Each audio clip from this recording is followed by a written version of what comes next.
Channel में आपका स्वागत है। आज हम पॉलिटिकल साइंस के दूसरे पार्ट को लेकर आए हैं। पहला पार्ट हमने आपको बता दिया है, उम्मीद करता हूँ कि आपको पसंद आया हो। आज हम दूसरे पार्ट को लेकर आपके समझ प्रस्तुत हुए हैं। इसके पहले तक हमने कल देख लिया था। आज हम मंत्रिपरिषद के बारे में देखेंगे। मंत्रिपरिषद होता क्या है।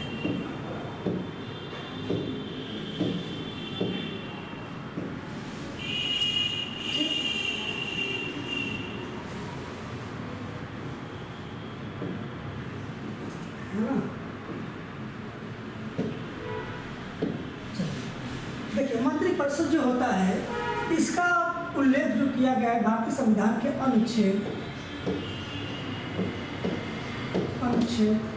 74 में।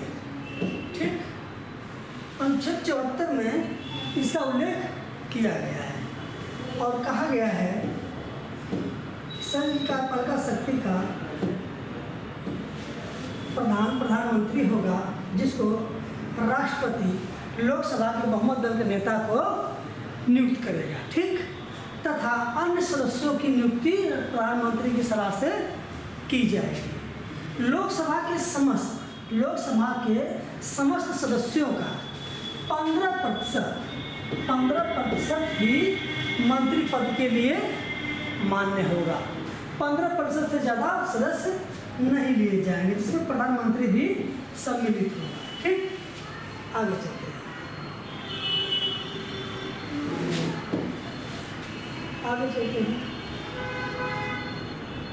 देखिए, कहा गया है यहाँ पर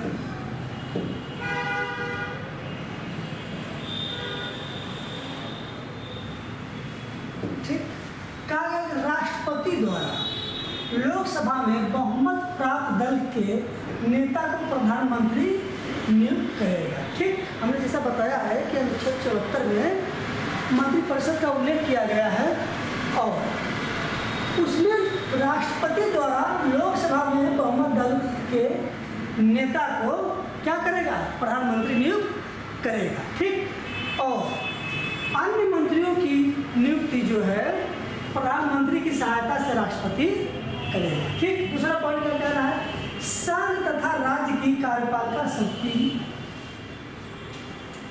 की नियुक्ति क्रमशः प्रधानमंत्री एवं मुख्यमंत्री की सलाह पर राष्ट्रपति एवं राज्यपाल द्वारा की जाएगी। ठीक, कहने का मतलब यह है कि अगर केंद्र की हम बात करें, केंद्र में राष्ट्रपति जो है प्रधानमंत्री की सलाह पर, ठीक है, प्रधानमंत्री की सलाह पर अन्य मंत्रियों की नियुक्ति करेगा। ठीक, अन्य मंत्रियों की नियुक्ति करेगा। ठीक, नियुक्ति करेगा। ठीक, लेकिन एक बात ध्यान दीजिएगा कि जो लोकसभा के समस्त पद हैं, सदस्य हैं, उन सदस्यों का 15%, जिसमें कि प्रधानमंत्री भी सम्मिलित होगा, 15% से अधिक को नियुक्त नहीं किया जाएगा। ठीक, यानी राष्ट्रपति द्वारा 15% से अधिक मंत्रियों को नियुक्त नहीं किया जाएगा। आगे देखते हैं। और वही बात हम बात करें राज्य के लिए, तो राज्य का जो राज्यपाल है, ठीक, राज्य का राज्यपाल मुख्यमंत्री को, यानी जो विधानसभा में बहुमत दल के नेता को मुख्यमंत्री राज्यपाल नियुक्त करेगा। ठीक, और अन्य मंत्रियों की भी नियुक्ति राज्यपाल मुख्यमंत्री के सलाह पर ही करेगा। ठीक, आगे चलते हैं।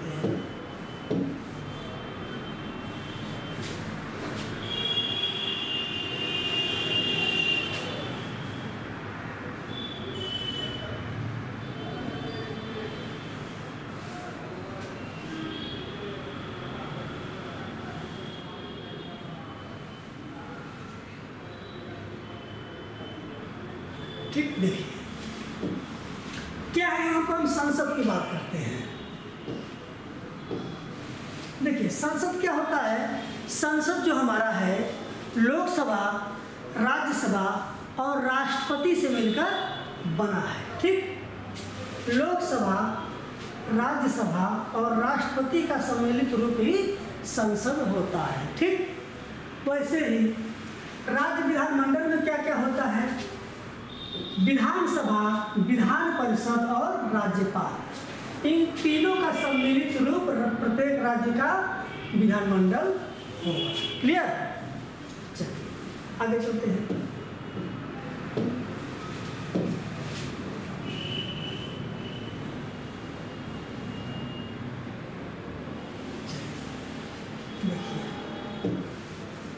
वर्तमान में 5 राज्यों में विधान परिषद है। कौन कौन है? वो है उत्तर प्रदेश, बिहार, महाराष्ट्र, कर्नाटक और तेलंगाना। ठीक, पहले देखिए ये संख्या 6 हुआ करती थी, लेकिन जब हमारा आंध्र प्रदेश का बंटवारा हो गया और वो क्या हो गया, हमारा 2 प्रदेशों में बंट गया, जिसको एक नाम दिया गया तेलंगाना। ठीक, अब तेलंगाना में तो है, लेकिन महाराष्ट्र में क्या हो गया, विधान परिषद को समाप्त कर दिया गया। इस आधार पर जो भी हमारे यहाँ संख्या है विधान परिषदों की, वो है 5, जो कि 5 राज्यों में है। ठीक, विधान परिषद का गठन करने की शक्ति को संसद कहते हैं, किंतु इस हेतु पहल केवल संबंधित राज्य की विधानसभा द्वारा की जा सकती है। ठीक है ना, यानी विधान परिषद का गठन जो है राज्य को है। किस राज्य को? देश के समस्त राज्यों को। ठीक, लेकिन उसका जो गठन करने की जो शक्ति है वो संसद के पास है। ठीक, संसद के पहल, यानी पहले संसद ही उसका पहल करेगा कि किस राज्य में विधान परिषद की आवश्यकता है। जिस राज्य को लगेगा कि हमें विधान परिषद की आवश्यकता है, वहाँ पर संसद के माध्यम से क्या होगा, विधान परिषद का सृजन किया जाएगा। अब विधान परिषद का जो सृजन होता है वो आपको बता दें, बहुत इंपॉर्टेंट है एग्जाम की दृष्टि से, जो 169 यानी अनुच्छेद जो है 169 में लिखित है। 169 में कहा गया है राज्य विधान परिषद का उत्साधन और सृजन। ठीक, अब यहाँ पर 2 शब्द है, उत्साधन, उत्साधन और सृजन। इसका क्या मतलब होता है? उत्साधन का मतलब ये होता है कि यदि किसी राज्य में विधान परिषद हो तो उसे समाप्त किया जाना ही उत्साधन कहलाता है। सृजन का मतलब कि जिस राज्य में विधान परिषद की आवश्यकता हो वहाँ पर विधान परिषद की गठन किया जाना संसद के माध्यम से। ठीक, ये सृजन हो गया है। क्लियर? आगे देखते हैं।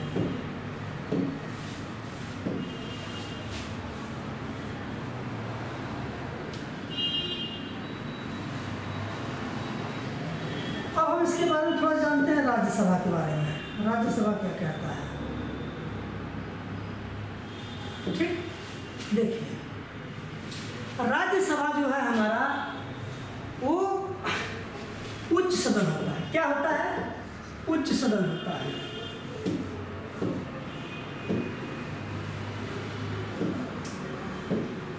क्या होता है? उच्च सदन होता है। ठीक, उच्च सदन होता है, भंग नहीं होता है, ये कभी भंग नहीं होता है।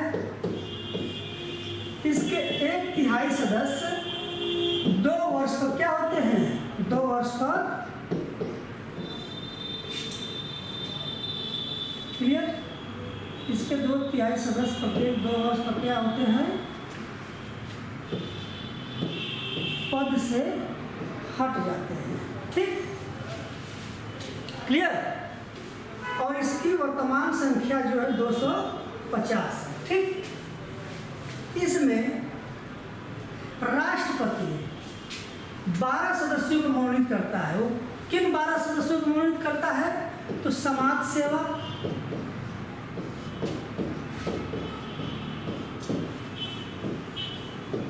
कला, साहित्य।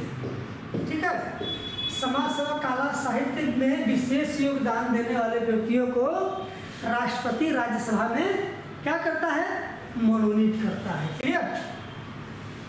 देखिए ये उच्च सदन होता है, भंग नहीं होता है, इसके प्रत्येक दो वर्ष पर इसके एक 2/3 बहुमत इसके 1/3 सदस्य क्या होते हैं, पद से हट जाते हैं।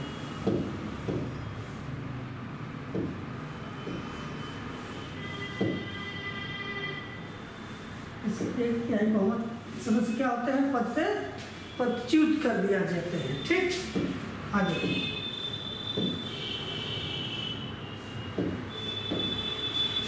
समझिए इसको क्या कहता है। राज्यों का प्रतिनिधित्व करने वाला सदन होता है। ठीक, राज्यसभा का कार्यकाल 6 वर्ष का होता है। राज्यसभा एक अस्थायी सदन है। ठीक, और अधिकतम सदस्यों की संख्या कितनी है इसमें, 250। ठीक, 250 में 238 जो है निर्वाचित होते हैं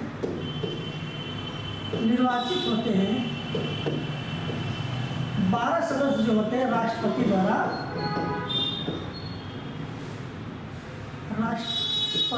क्या होते हैं,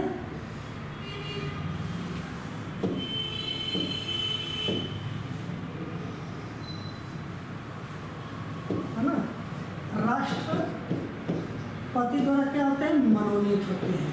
ठीक, क्लियर। इसका कार्यकाल 6 वर्ष का होता है। ठीक, आगे देखते हैं।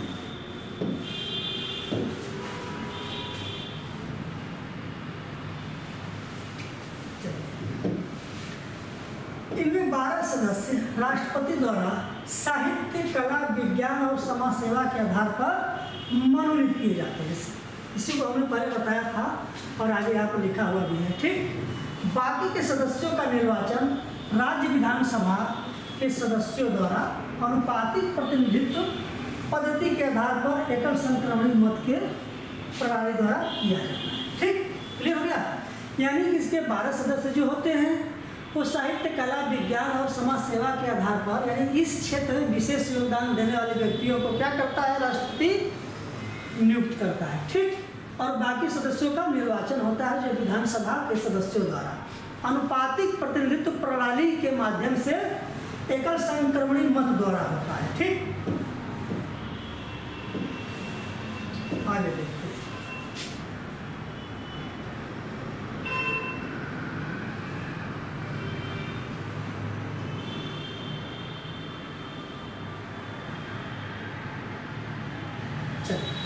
अब हमारा आता है लोकसभा। ठीक है ना, लोकसभा के बारे में हम जानते हैं। देखिए, लोकसभा क्या होता है, इसे निम्न सदन कहा जाता है। ठीक है, इसे निम्न सदन कहा जाता है या कभी भी भंग हो सकता है।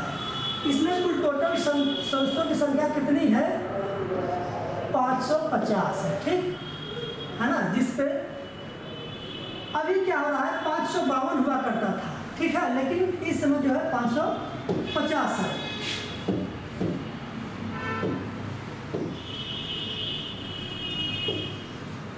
है ना, कितना है, 552 था, जिसमें से कि 545 से भी हमारा क्या होता था, चुनाव होता था। यानी कि हमारे सदस्यों की जो टोटल संख्या है वो 552 है, लेकिन चुनाव में होता था 545 पे होता था, जिसमें दो सदस्य जो हुआ करते थे उनको राष्ट्रपति अनुच्छेद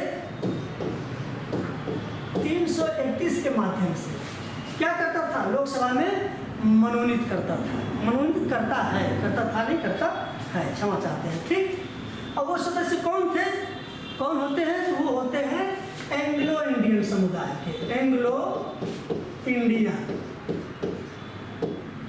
इंडियन समुदाय के 2 सदस्यों को 331 के माध्यम से लोकसभा में क्या किया जाता है, मनोनीत किया जाता है। ठीक, देखिए, जनता का प्रतिनिधित्व करने वाला सदन होता है। यह एक अस्थायी सदन होता है, यानी इसे कभी भी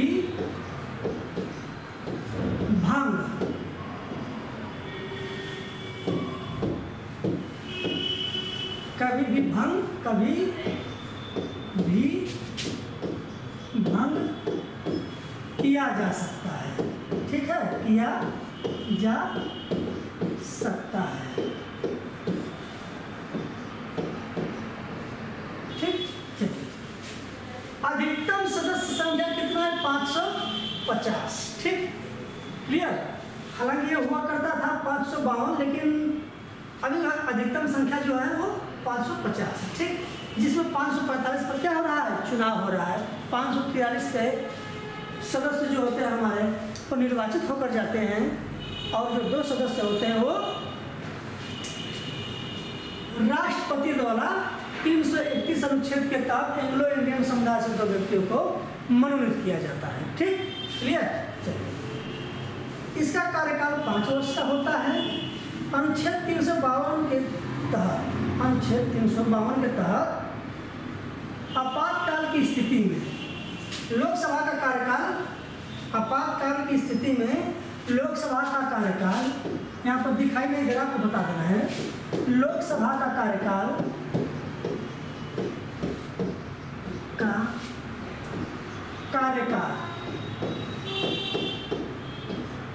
1 वर्ष के लिए बढ़ा दिया जाता है। ठीक, क्लियर। यानी कि जब आपातकाल 352 लगता है तो उस स्थिति में क्या होता है? लोकसभा के सदस्यों का या लोकसभा के कार्यकाल को 1 वर्ष के लिए क्या किया जाता है? आगे बढ़ा दिया जाता है। ठीक, क्लियर हो गया। आगे देखते हैं।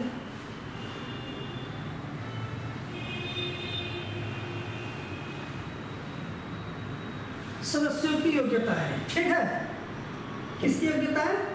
लोकसभा और राज्यसभा के सदस्यों की योग्यता है। देखिए, लोकसभा राज्यसभा के लिए न्यूनतम आयु जो लोकसभा के लिए होता है वो होता है 25 वर्ष। ठीक, आज जो राज्यसभा होता है उसके लिए होता है 30 वर्ष। ठीक है, लोकसभा और राज्यसभा। ठीक, जो लोकसभा के लिए सदस्य होगा उसकी उम्र कम से कम 25 वर्ष होगी। लोकसभा का मतलब जैसे हमारा क्या होता है? प्रधानमंत्री नरेंद्र मोदी, ये क्या है? ये प्रधानमंत्री बाद में है, सर्वप्रथम ये बनारस के क्या है? सांसद है। क्लियर।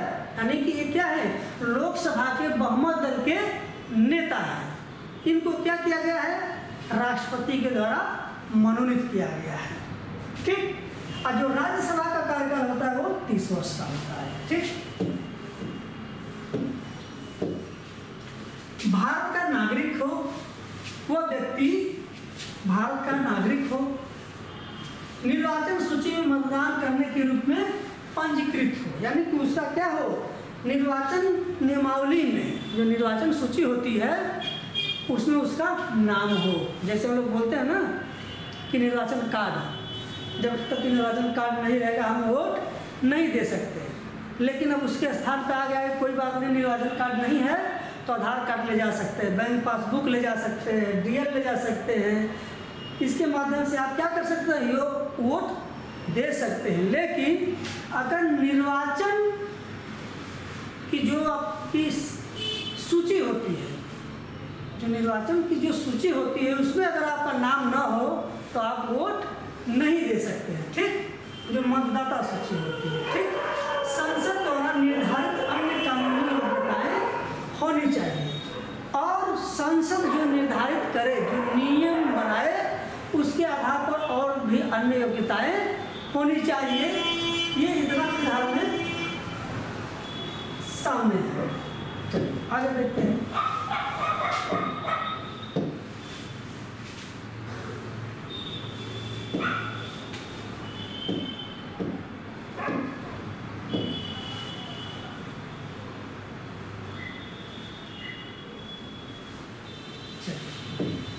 अब बात कर रहा है संसद के 2 सत्रों के बीच 6 महीने से अधिक का अंतराल नहीं होगा। ठीक, यानी कि अगर कोई संसद का सत्र चल रहा है तो उसमें 6 महीने से अधिक का अंतराल नहीं हो सकता या नहीं होगा। ठीक, राष्ट्रपति को संसद के दोनों सदनों के सत्रावसान तथा केवल लोकसभा को गठित करने की शक्ति। ठीक, यानी कि जो संसद है, संसद के सत्रावसान वो लोकसभा को विघटित करने की शक्ति किसके पास है? राष्ट्रपति के पास है। ठीक, दोनों सदनों के स्थगन का अधिकार केवल पीठासीन अधिकारियों को है ना। यानी जो दोनों सदन होगा उनको जो स्थगन करने का जो अधिकार होगा वो लोकसभा के अधिकारियों के पास होगा। ठीक, राष्ट्रपति के पास नहीं है। चलिए आगे देखते हैं।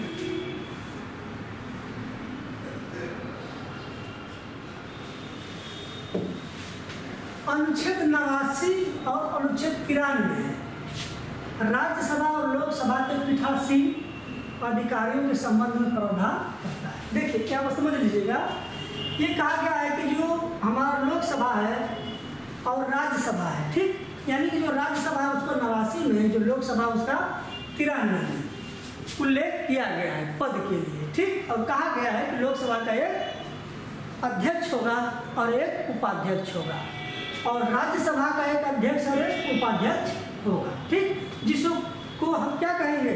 संसद का पीठासीन या अध्यक्ष, ठीक, या अधिकारी। पीठासीन अधिकारी केवल निर्णायक मत दे सकता है। ठीक, यानी कहने का मतलब यह है कि वो उसको निर्णय मत देने का निर्णय है, लेकिन वो तभी देगा जब कभी निर्णय की स्थिति उत्पन्न हो। जैसे हम कहें कि ये 11 बराबर 11 दोनों तरह से बराबरी है, यानी कांग्रेस मान लेते हैं कि एग्जाम्पल तौर पर ये कांग्रेस है, ठीक, क्या है? ये कांग्रेस है, ठीक, ये मान लेते हैं बीजेपी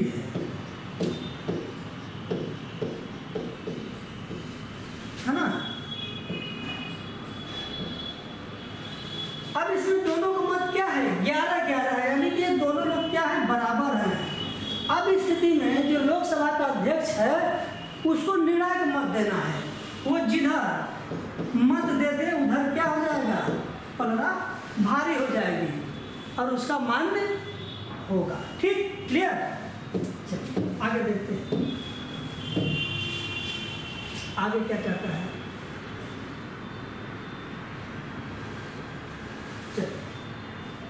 देखिए, लोकसभा के अध्यक्ष और उपाध्यक्ष को राष्ट्रपति या मुख्य निर्वाचन आयोग या मुख्य न्यायाधीश कोई नियुक्त नहीं करता है। ये क्या होते हैं? ये जो हमारी संसद होती है, संसद के सदस्यों द्वारा ही, संसद के सदस्यों द्वारा, ठीक, संसद के सदस्यों द्वारा ही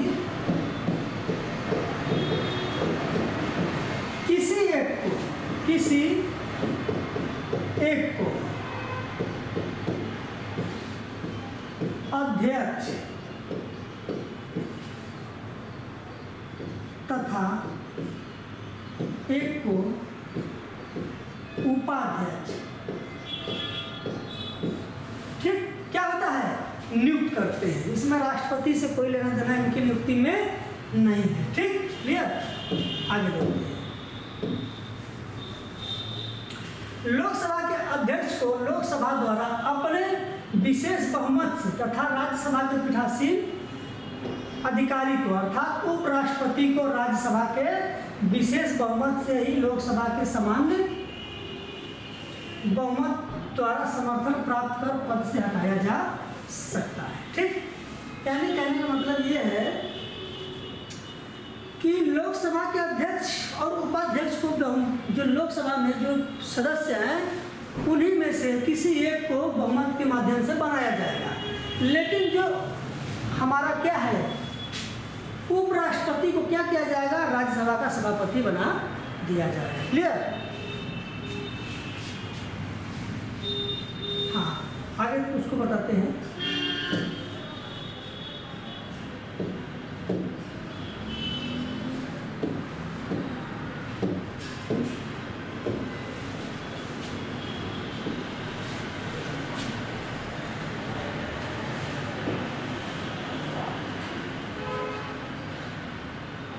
देखिए यहाँ पे एक चीज और देख लीजिएगा, जो संसद की गणपूर्ति न्यूनतम 10% सदस्य, ठीक, यानी कि जो संसद की आवश्यकता होगी उनमें से 10% सदस्य ही क्या होंगे, सदस्य यानी कि जो मंत्री पद के लिए चुने जाएंगे। ठीक, गणपूर्ति की जाएगी। अगर आवश्यकता पड़ती है लोकसभा में तो उसमें क्या होगा, 10% सदस्य को एक्स्ट्रा के रूप में हटा दिया जाएगा। ठीक,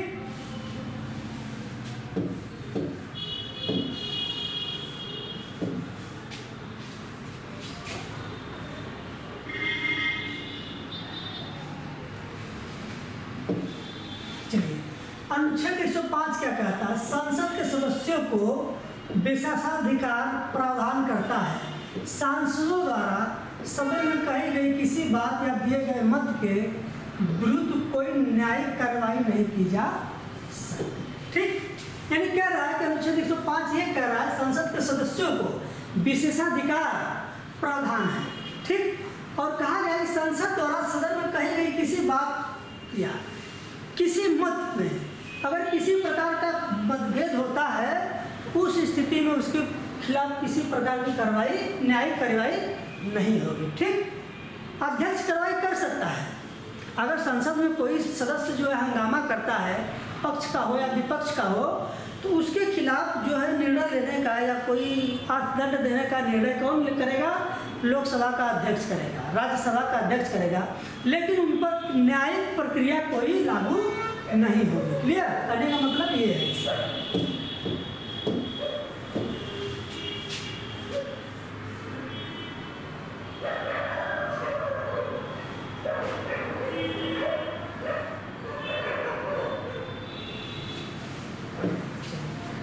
जो पीठासीन अधिकारी है उसकी स्वीकृति के बिना आपराधिक कृत्यों के लिए सांसद को गिरफ्तार नहीं किया जा सकता। ठीक,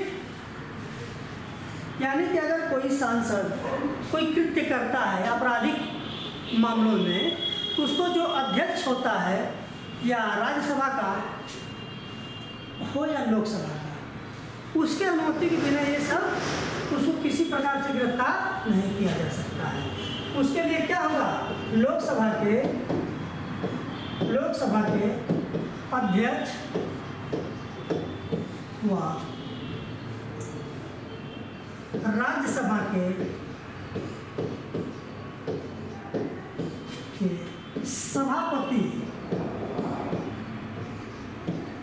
सभापति के बिना गिरफ्तार नहीं किया जाएगा। ठीक,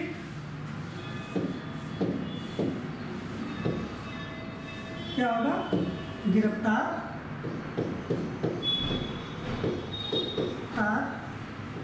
नहीं किया जाएगा।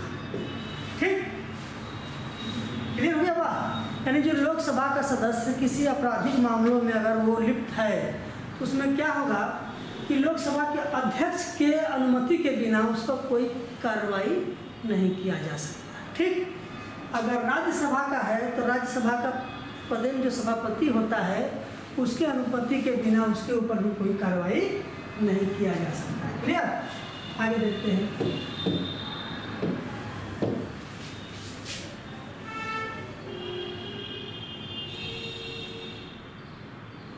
अब हमारा आता है विधायी प्रक्रिया। ठीक, विधायी प्रक्रिया के बारे में हम जानेंगे।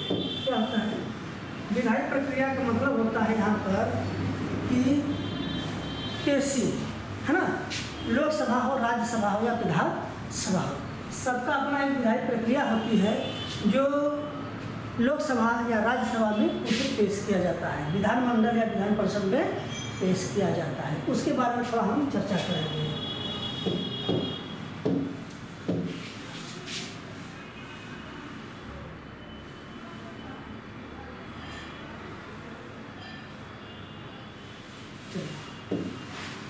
देखिए, साधारण विधेयक संसद के किसी भी सदन में पेश किया जा सकता है। ठीक, यानी जो हमारे देश में है साधारण विधेयक किसी भी प्रकार का हो तो संसद के किसी भी सदन में या तो लोकसभा में या राज्यसभा में किसी में पेश पेश किया जा सकता है। ठीक, क्लियर। अगर वही हम धन विधेयक की बात करें तो धन विधेयक केवल राष्ट्रपति की अनुमति से ही सिर्फ लोकसभा में पेश किया जा सकता है। ठीक, क्लियर हो गया। यानी कि जो धन विधेयक होगा वो राष्ट्रपति की अनुमति से लोकसभा में पेश किया जाएगा। ठीक, राज्यसभा धन विधेयक को केवल 14 दिन के लिए परामर्शकारी भूमिका के तौर पर रोक सकता है। ठीक, यानी कि जो धन विधेयक है राष्ट्रपति के सिफारिश, राष्ट्रपति की आज्ञा से अगर लोकसभा में पारित हो गया तो उसे राज्यसभा के लिए भेज दिया जाता है। राज्यसभा उसमें क्या निर्णय देगा उसका बहुत विशेष महत्व नहीं होता है। उसको अधिक से अधिक 14 दिनों तक उस विधेयक को क्या करना होगा, अपने पास रख लिया जाने की उनको अनुमति हो। अगर 14 दिन के बाद भी किसी प्रकार की प्रतिक्रिया नहीं देते हैं तो उसे पास मान लिया जाता है। ठीक, क्लियर। आगे देखते हैं।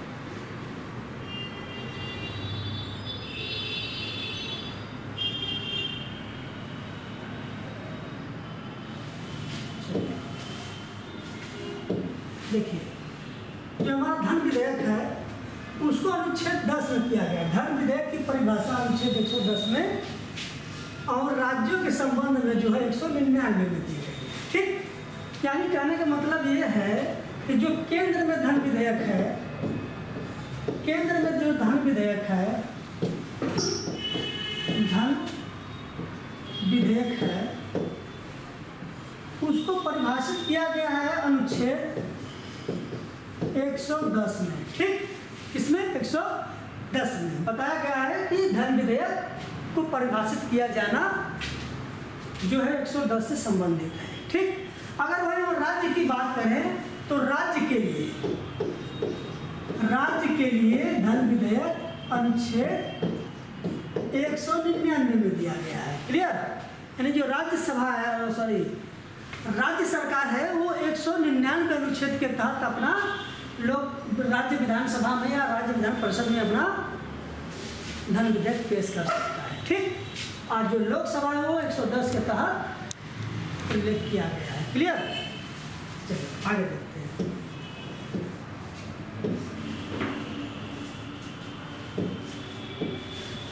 धन विधेयक में किसी कर को लगाने, हटाने, घटाने, बढ़ाने अथवा सरकार द्वारा किसी प्रकार का ऋण लिए जाने या ऋण दिए जाने संबंधित प्रावधान होते हैं। ठीक, जो धन विधेयक है उसमें यह कहा गया है कि किसी प्रकार के ऋण को समाप्त करना, लागू करना, किसी से कर्ज लेना या किसी को कर्ज देना इसी से संबंधित होता है। ठीक, क्लियर हो गया।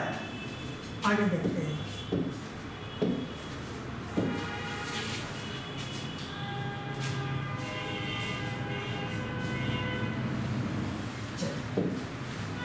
अब हम संयुक्त बैठक की बात करते हैं। क्या होता है कि इसमें 108 के तहत, अनुच्छेद 108 के तहत संयुक्त बैठक का प्रावधान किया गया है। ठीक, और उसमें कहा गया है कि लोकसभा के अध्यक्ष व उपाध्यक्ष के माध्यम से किया जाएगा। क्लियर। क्या कहा गया, इसकी अध्यक्षता कौन करेगा, लोकसभा का अध्यक्ष व उपाध्यक्ष द्वारा, इन्हीं के द्वारा इस संयुक्त बैठक का अध्यक्षता की जाएगी। क्लियर। आगे क्या कहता है, केवल साधारण विधेयक के संबंध में ही संयुक्त बैठक, यानी कि जो साधारण विधेयक होगा सिर्फ साधारण विधेयक में ही संयुक्त बैठक होगी। क्लियर। और क्या कह रहा है, धन विधेयक अथवा संविधान संशोधन विधेयक के संबंध में संयुक्त बैठक नहीं होगी। यानी कि जो साधारण विधेयक होगा उस साधारण विधेयक के लिए संयुक्त बैठक होगी, लेकिन धन विधेयक या संविधान को संशोधित करने के संदर्भ में कोई प्रकार का संयुक्त बैठक नहीं की जाएगी। ठीक, और कह रहा साधारण बहुमत से विधेयक पारित होगा। ठीक, यानी जो साधारण बहुमत होगा, साधारण बहुमत अगर होगा तो बहुमत को पारित मान लिया जाएगा। ठीक, आगे देखते हैं।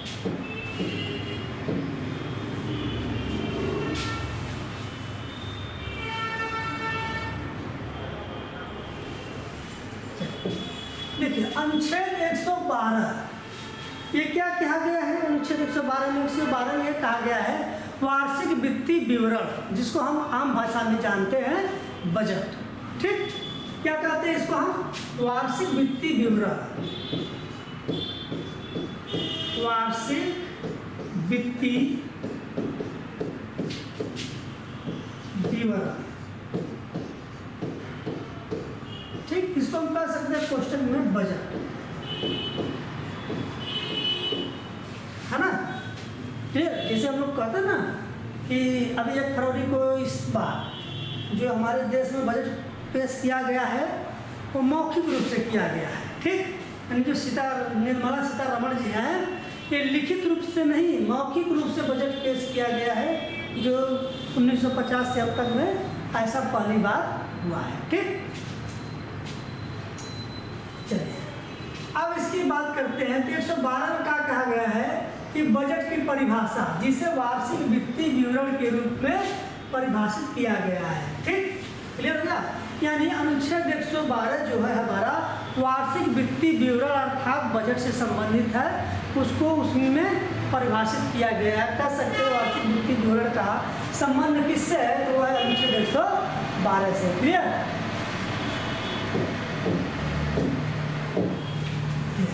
बजट को राष्ट्रपति संसद के दोनों सदनों के समक्ष रखवाएगा, जिसमें सरकार के आय व्यय के बारे में विवरण शामिल होता है। ठीक, फिर यानी कि कह रहा है कि जो राष्ट्रपति होगा वो वार्षिक वित्तीय विवरण के संबंध में वो सदन के समक्ष सरकार के आय और व्यय को रखवाएगा। यानी कि दोनों सदन क्या होंगे? मौजूद होंगे, और उनके मौजूदगी में ही सरकार द्वारा कितना एक साल में प्राप्त किया गया आय और खर्च किया गया आय। ठीक, यानी इनकम और ऐसे कर सकते हैं प्रॉफिट और लॉस, है ना? कितना प्राप्त किया और कितना खोया, उसको क्या करेगा? उसको दोनों सदनों के समक्ष प्रस्तुत करेगा। ठीक, आगे देखते हैं।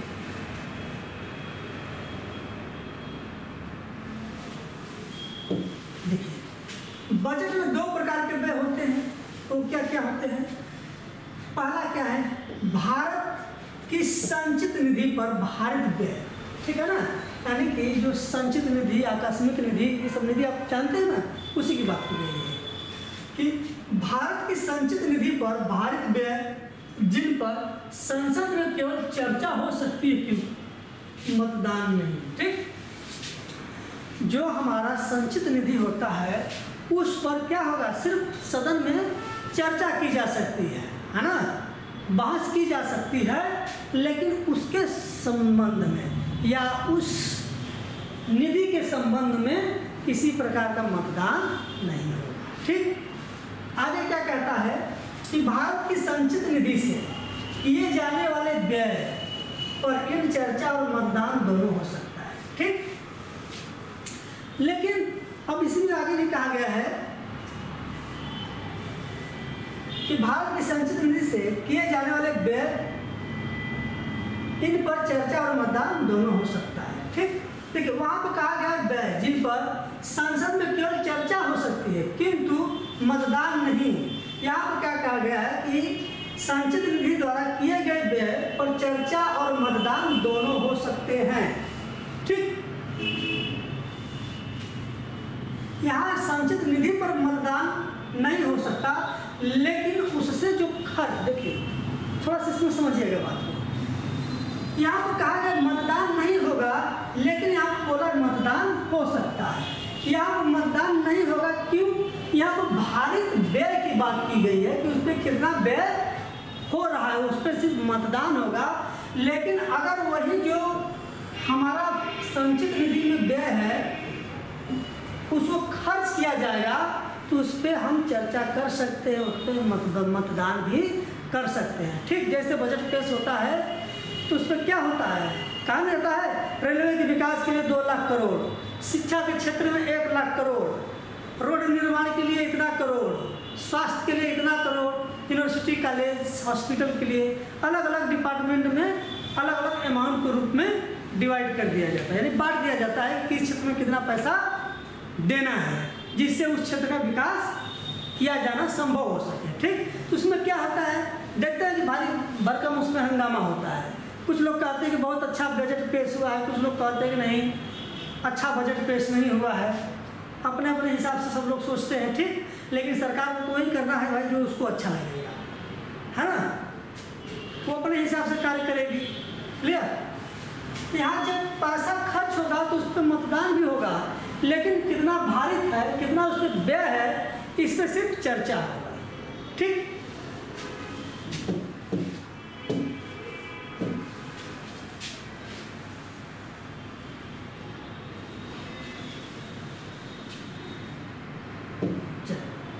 अब एक बात और ध्यान दीजिएगा कि बजट में जो धन की मांग है ना, उसे अनुदान के रूप में की जाती है। ठीक, यानी कि जो हमारा बजट हम पेश करते हैं उसमें जो धन आवंटित होता है उसमें हम अनुदान के रूप में उसको बांटते हैं, डिवाइड करते हैं, ना कि ऋण कर या किसी प्रकार का और अन्य सुविधा के रूप में। ऐसा नहीं है, उसे अनुदान मांग के रूप में परिभाषित करते हैं। ठीक, अनुदान की मांग सिर्फ लोकसभा में पेश किया जा सकता है। ठीक, यानी जो अनुदान का मांग है उसको केवल लोकसभा में ही पेश किया जाएगा, यानी जो बजट हमारा होगा वो लोकसभा में ही पेश किया जाएगा। अनुदान की मांग प्रस्तुत करने से पूर्व राष्ट्रपति की अनुमति आवश्यक। ठीक है ना, जो अनुमति होगी किसकी होगी, राष्ट्रपति को होगी। यानी कह सकते हैं कि राष्ट्रपति की अनुमति के बिना जो अनुदान की मांग है वो प्रस्तुत नहीं किया जा सकता, अर्थात इसको प्रस्तुत करने के लिए राष्ट्रपति की स्वीकृति अनिवार्य होती है। क्लियर, आगे देखते हैं।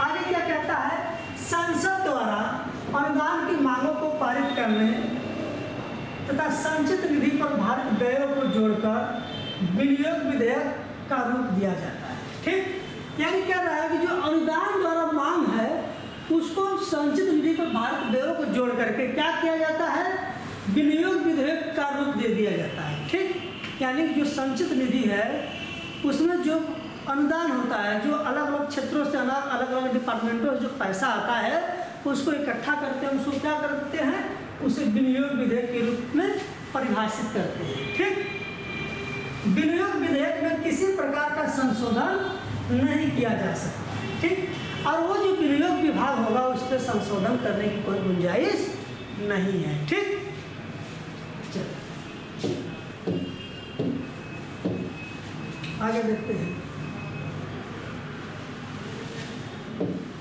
कहा है राज्यसभा को बजट के संबंध में कोई विशेष शक्ति नहीं है। ठीक, बताया था ना कि लोकसभा में बजट सर्वप्रथम पेश किया जाएगा, जब पास हो जाएगा तो उसे राज्यसभा के लिए भेजा जाएगा।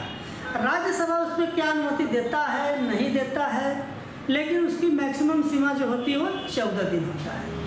हाँ ना जो भी उसको कहना है 14 दिन के अंदर ही कहे, नहीं कुछ प्रतिक्रिया देता है तो उसे वैसे ही पास मान लिया जाएगा, अगर देगा भी तो भी वो पास ही माना जाएगा। ठीक, चलिए, किंतु विनियोग विधेयक को संसद के दोनों सदनों द्वारा पारित किया जाना अनिवार्य होता है। ठीक, लेकिन संसद के जो हमारा विनियोग है ना विधेयक, विनियोग विधेयक को लोकसभा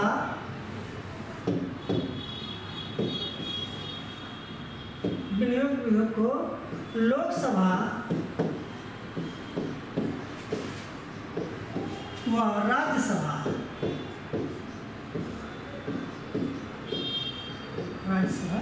दोनों के माध्यम से पेश किया जाएगा, यानी दोनों में पेश किया जाना अनिवार्य होता है। ऐसा इसलिए होता है कि देखिए ये धन की बात है, अगर मान लीजिए जो पार्टी सत्ता में है वो अपने हिसाब से अगर सिर्फ कहे कि नहीं हम लोकसभा में ही पेश करेंगे और राज्यसभा में नहीं पेश करेंगे तो ये उचित नहीं होगा, क्योंकि ये खर्च करने की बात है और आपने कहाँ खर्च किया इसका विवरण देने की बात है। ठीक, कहते हैं लोग कि कोरोना काल में हमारे पीएम साहब ने अलग से अपना पीएम केयर फंड बना लिए, जो कि एक सरकारी पीएम केयर फंड होने के बावजूद भी इन्होंने बनाया और उस पर यह आपत्ति जताई, अपना निर्णय दिया कि इसका कोई किसी प्रकार का हिसाब किताब नहीं देना है। ठीक, उससे बहुत से विवाद हुआ। वैसे ही हमारा विनियोग विधेयक जो होता है, इस पर अगर आप किसी प्रकार का प्रतिक्रिया नहीं देंगे तो पक्ष और विपक्ष के मध्य क्या होगा, विभेद हो जाएगा। इसलिए इसे दोनों विधेयकों में, दोनों संसदों में पास करना अनिवार्य होता है। क्लियर? आगे देखते हैं आगे क्या करता है।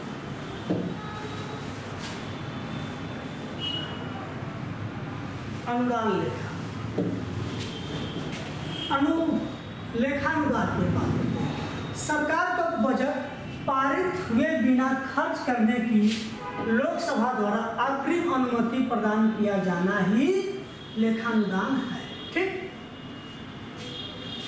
यानी क्या रहा, लेखानुदान क्या होता है, तो सरकार को बजट पारित हुए बिना खर्च करने की लोकसभा द्वारा अग्रिम अनुमति प्रदान किया जाना ही लेखानुदान है। ठीक, यानी कि जो बजट वो पास नहीं होता है, ठीक, बजट जो है पास नहीं होता है, लेकिन उसको लोकसभा द्वारा अग्रिम के रूप में अनुमति दे दिया जाता है कि आप इसमें क्या कर सकते हैं, खर्च कर सकते हैं, उसी को लेखानुदान कहते हैं। ठीक, प्रत्यानुदान क्या होता है, किसी आकस्मिक खर्च के लिए सरकार को धन प्रदान करना। ठीक है ना, क्या कहते हैं कि सरकार को धन की जरूरत होगी, उसे धन प्रोवाइड करना, मुहैया करना, हमारा प्रत्यानुदान हो गया। ठीक है ना। अपवादानुदान क्या है, कोई ऐसा खर्च जिस पर बजट में उल्लेख ना हो किंतु बाद में परिस्थितियां सरकार को खर्च करना पड़े। ठीक, यानी कि कोई ऐसा खर्च जिसका बजट में उल्लेख ना हो किंतु बाद में परिस्थिति हो सरकार को खर्च करना पड़े, यानी कि उस बजट की बात हो रही है जिसका उल्लेख बजट में नहीं किया गया है, लेकिन सरकार उसको परिस्थिति के अनुरूप खर्च करती है। ठीक,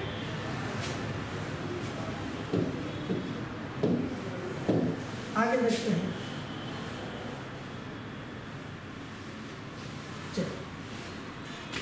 हालांकि अगर हम देखें तो आपको पीडीएफ के माध्यम से मिल जाएगा। निधि नहीं उतना इम्पोर्टेंट रखता है, बस ये याद रख लीजिए कि 266 में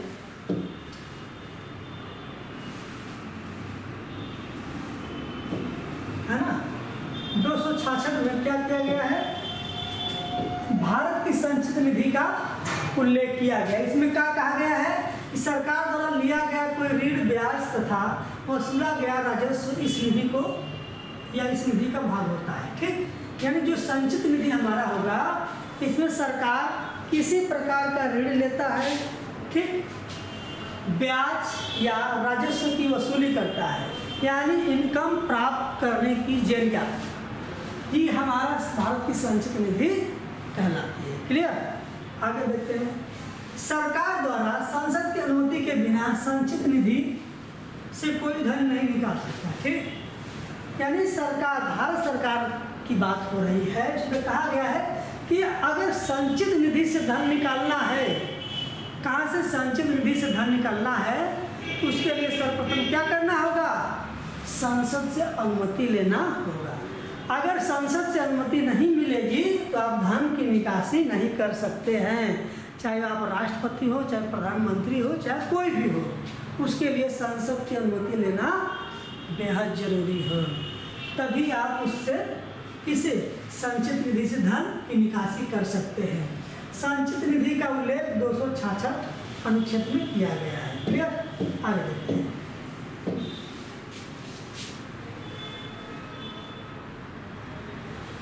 दूसरा 267 क्या कहता है, आकस्मिक निधि।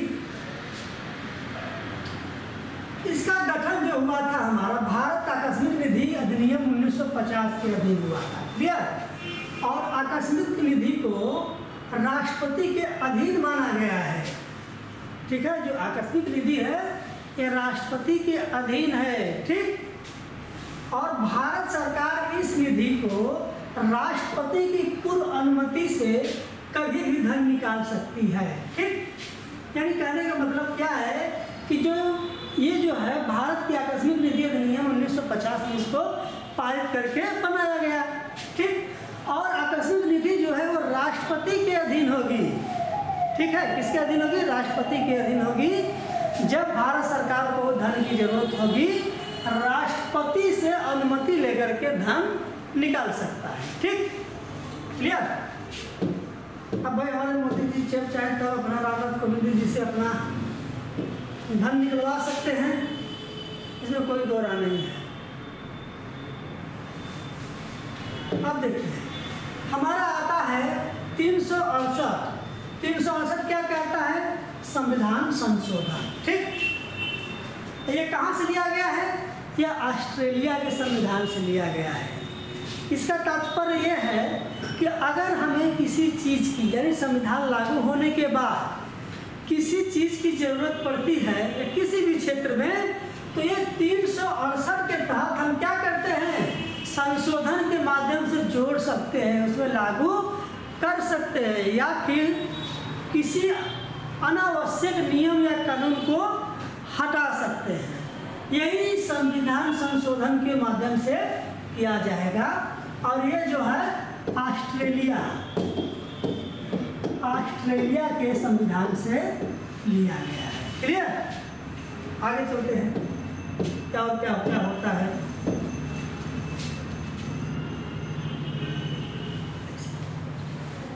ठीक, आगे देखते हैं क्या कहता है। संविधान में 3 प्रकार के संशोधन किए जा सकता है, एक साधारण बहुमत द्वारा, एक विशेष बहुमत द्वारा और विशेष बहुमत तथा आधे राज्यों की सहमति के माध्यम से, ठीक।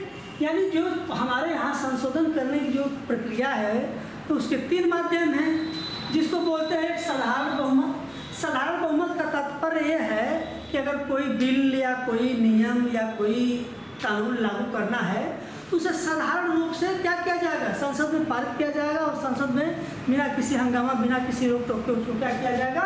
पास कर लिया जाएगा। और दूसरा होता है विशेष बहुमत। विशेष बहुमत का मतलब होता है किसी विशेष परिस्थिति में या किसी अति आवश्यक परिस्थितियों में इसको क्या करना?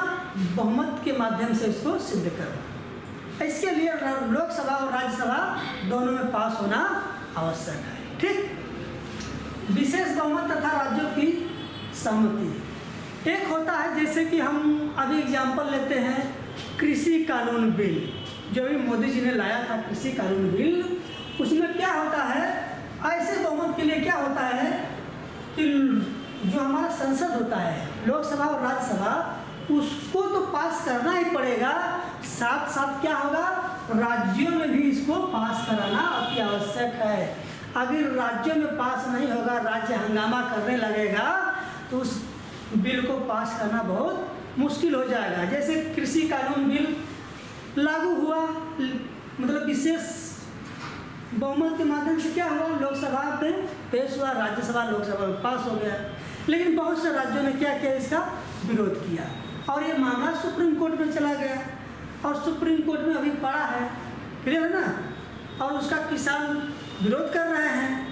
अब देखिए सरकार ने 8 इलाकों में 1 साल तक इस कानून को वापस नहीं लिया, लेकिन 1 साल के बाद अब इसको वापस लेने की घोषणा की गई प्रधानमंत्री नरेंद्र मोदी के द्वारा, ठीक। आगे देखते हैं क्या होता है, कब तक होता है।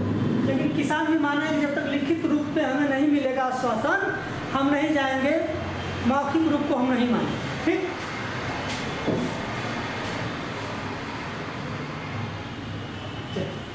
अब क्या कहता है? अनुच्छेद 368 में सिर्फ 2 प्रकार के संशोधन का उल्लेख है, ठीक। एक साधारण बहुमत से संशोधन को 368 के अंतर्गत संविधान संशोधन नहीं माना जाएगा, ठीक। यानी कहने का मतलब ये है 2 प्रकार जो होगा, साधारण बहुमत से जो संशोधन होगा वो 368 के अंतर्गत संविधान संशोधन नहीं माना जाएगा। यानी कि जो साधारण बहुमत से होगा उसको अनुच्छेद 368 के माध्यम से नहीं माना जाएगा, उसको बाहरी रूप में माना जाएगा, ठीक। और जो विशेष बहुमत दल से या राज्यों के निर्णय से, यानी दोनों की सहमति से अगर जो पास होगा उसको हम अनुच्छेद 368 के माध्यम से मान लेंगे, क्लियर। आगे देखते हैं आगे क्या कहता है। संविधान संशोधन विधेयक संसद के किसी भी सदन में लाया जा सकता है, किंतु राज्यसभा राज्य विधानमंडल में नहीं। ठीक, देखिए यहाँ पर संसद की बात हो रही है। ठीक, तो संसद का जो विधेयक होगा वो संसद में पेश किया जाएगा, न कि राज्य विधानमंडल में किया जाएगा। ठीक, तो पहले क्या होगा, संसद में उसको पेश किया जाएगा। ठीक, संसद से पारित होने के बाद संविधान संशोधन विधेयक पर राष्ट्रपति इसे पुनर्विचार के लिए नहीं लौटा सकता। हालांकि अपनी अनुमति सुरक्षित रखना अति आवश्यक है। ठीक, यानी कहने का मतलब कि अगर संसद में कोई विधेयक पास हो जाता है तो राष्ट्रपति के पास जाता है, राष्ट्रपति उस पर पुनर्विचार करता है। ठीक है, उस पर राष्ट्रपति पुनर्विचार करता है और अपनी अनुमति सुरक्षित रखता है। ठीक, इसलिए रखता है कि उस पर कभी भी पुनर्विचार किया जा सकता है। आगे देखते हैं।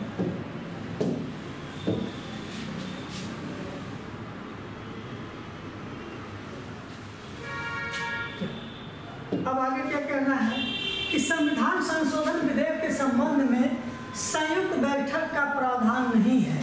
ठीक, यानी कि जो हमारा संविधान संशोधन विधेयक होगा उसमें संयुक्त रूप से नहीं होगा, उसमें एक के बाद एक होगा। यानी लोकसभा में पहले पारित होगा, फिर राज्यसभा में जाएगा, है ना। ऐसा नहीं कि लोकसभा और राज्यसभा में दोनों में एक साथ चला जाए, नहीं, एक एक करके। अगर लोकसभा पारित करता है तो राज्यसभा में जाएगा, अगर राज्यसभा पहले पास करेगा तो लोकसभा में आएगा। ठीक, चलिए आगे क्या कहता है कि संसद संविधान में किसी प्रकार का संशोधन कर सकती है, किंतु ऐसा कोई संशोधन नहीं कर सकती जिसे संविधान के मूल ढांचे का उल्लंघन होता हो। ठीक, देखिए जब हमने प्रस्तावना के बारे में बताया था कि प्रस्तावना संविधान का भाग है या नहीं है, क्लियर है ना, तो उसमें दो वाद हुए थे। एक बेरुबारी बनाम भारत संघ का वाद हुआ था 1963 में, जिसमें यह माना गया था कि प्रस्तावना संविधान का भाग नहीं है, क्लियर। लेकिन उसके बाद एक वाद और आता है जिसको हम बोलते हैं केशवानंद भारती बनाम केरल राज्य 1973।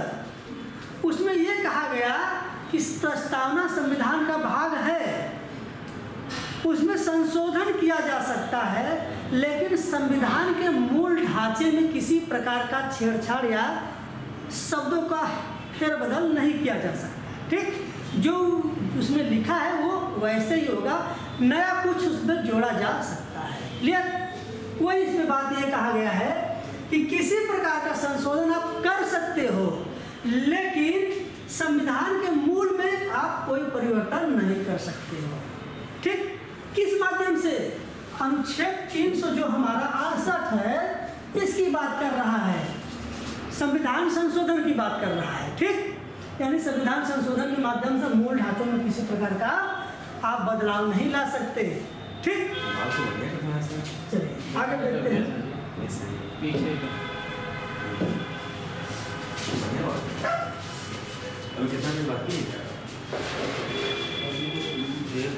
न्यायपालिका की बात करते हैं। ठीक, अब हम न्यायपालिका की बात करते हैं। देखिए न्यायपालिका का मतलब ये होता है, हम 3 स्तरों में इसको देखते हैं। न्यायपालिका हमारे देश में 3 स्तरों में पाई जाती है। क्या है? एक होता है उच्चतम न्यायालय, ठीक है, उच्चतम न्यायालय,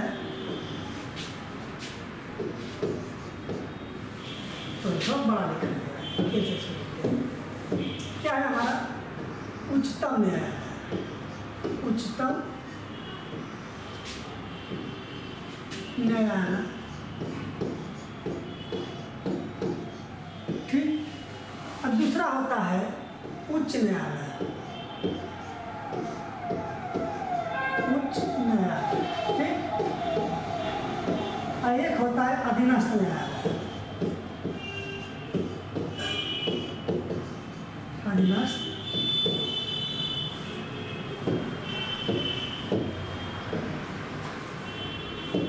अधीनस्थ न्यायालय, ठीक। अब इसके बारे में करते हैं क्या? देखिए, जो उच्चतम न्यायालय होता है वो भारत सरकार है, यानी भारत में एक होगा, ठीक। कहाँ होगा? दिल्ली में। और जो उच्च न्यायालय है वो प्रत्येक राज्यों के लिए एक उच्च न्यायालय होगा। और एक जो होता है हमारा अधीनस्थ न्यायालय, ठीक। अधीनस्थ न्यायालय को हम जिला न्यायालय भी कह सकते हैं। इसका 3 स्तर है, ठीक। और हम बात करेंगे न्यायपालिका की। न्यायपालिका में हम प्रथम बार केंद्र की बात करें तो केंद्र में हमारा क्या है? उच्चतम न्यायालय यानी सुप्रीम कोर्ट, ठीक। क्लियर? जो हमारा अनुच्छेद 124 से सीधा कितना तक जाता है? 147 तक जाता है। इसके बीच में हमारा क्या है? Supreme court. इसके बारे में हम जानेंगे। क्लियर? चलिए आगे देखते हैं।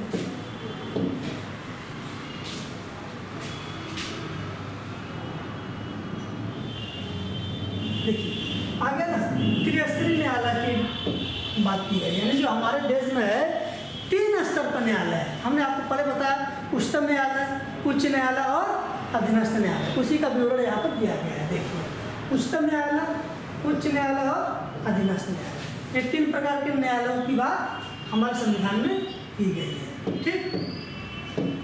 आगे देखते हैं।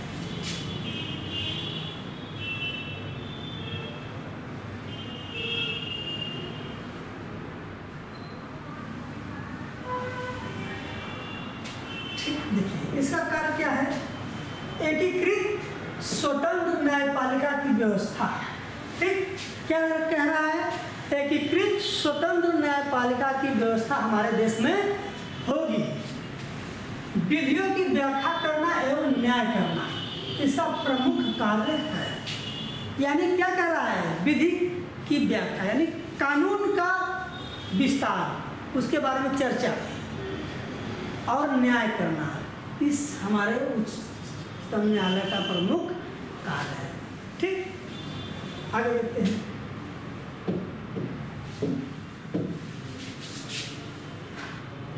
चलिए देखिए, सर्वोच्च न्यायालय जो हमारा भाग 5 के अध्याय 4 में, हालांकि अध्याय 4 से कोई मतलब नहीं है, इसका उल्लेख हम 124 से 147 में करते हैं। क्लियर? ये हमारा क्या हो गया? उच्चतम न्यायालय यानी कि सुप्रीम कोर्ट, सुप्रीम कोर्ट की बात हो रही है, ठीक। और हम राज्य के लिए बात करें तो क्या है? उच्च न्यायालय, ठीक, जो भाग 6 में दिया गया है, हालांकि अध्याय को छोड़िए। और इसका उल्लेख जो 214 से 237 में किया गया है, इसको हम क्या बोलते हैं? हाई कोर्ट, हाई कोर्ट, ठीक। क्लियर? और एक होता है हमारा अधीनस्थ न्यायालय जो भाग 6 के अनुच्छेद 233 से 237 के बीच में किया गया है, ठीक। तो हम पहले जानेंगे किसके बारे में? सुप्रीम कोर्ट के बारे में। सुप्रीम कोर्ट क्या है, क्या कहता है, क्या नियम कानून उसके लिए लागू है और क्या लोगों पे अधिरोपित, ठीक। चलिए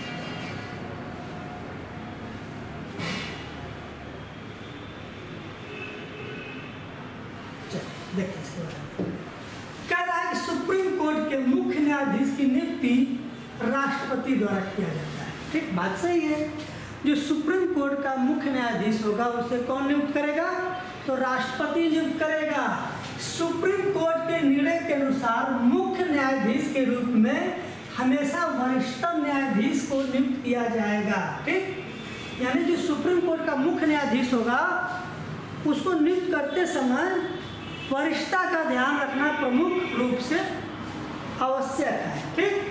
सुप्रीम कोर्ट के अन्य न्यायाधीशों की नियुक्ति क्या की जाएगी? राष्ट्रपति द्वारा कोलेजियम सिस्टम के आधार पर की जाएगी। यानी कि जो हमारे यहाँ कोलेजियम सिस्टम चलता है, जो मुख्य न्यायाधीश को छोड़ दिया जाए और अन्य न्यायाधीश की नियुक्ति की बात की जाएगी तो कोलेजियम सिस्टम के आधार पर की जाएगी। अर्थात उसमें क्या होगा? भारत के मुख्य न्यायाधीश के सलाह पर की जाएगी, ठीक। यानी क्योंकि राष्ट्रपति नियुक्त करेगा उसमें स्वीकृति भारत के मुख्य न्यायाधीश की लेगा, ठीक। आगे देखते हैं।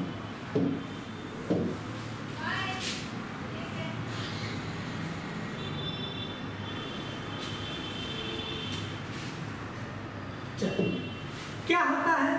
कोलेजियम सिस्टम की बात किया जाए तो सुप्रीम कोर्ट का मुख्य न्यायाधीश प्लस 4 अन्य सदस्य बहुमत के आधार पर होगा। ठीक, यानी कि उसमें 5 जो जज होते हैं, मुख्य न्यायाधीश होते हैं, उन्हीं के आधार पर अन्य न्यायाधीशों की नियुक्ति की जाएगी। ठीक, जो राष्ट्रपति उनकी क्या लेगा, उनसे राय लेगा और राय के आधार पर नियुक्त करेगा। ठीक, कोलेजियम के निर्णय को मानने के लिए राष्ट्रपति बाध्य है। ठीक, और ये भी देखिए कि जो उसका नियम है कोलेजियम नियम को मानने के लिए भी राष्ट्रपति को भी बाध्य कर दिया गया है। ठीक, चलिए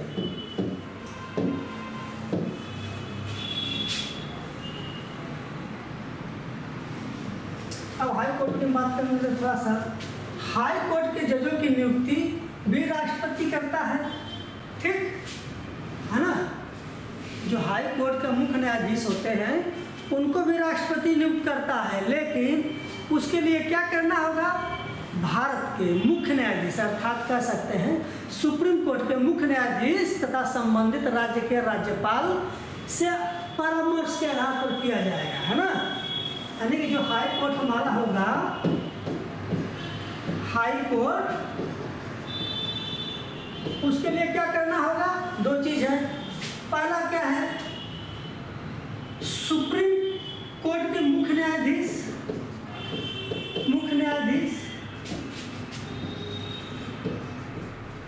प्लस संबंधित राज्य के राज्यपाल, इन दोनों की क्या होगी, अनुमति, परामर्श लेकर ही हाई कोर्ट के मुख्य न्यायाधीश को राष्ट्रपति क्या करेगा, नियुक्त करेगा। क्लियर, चलिए आगे देखते हैं।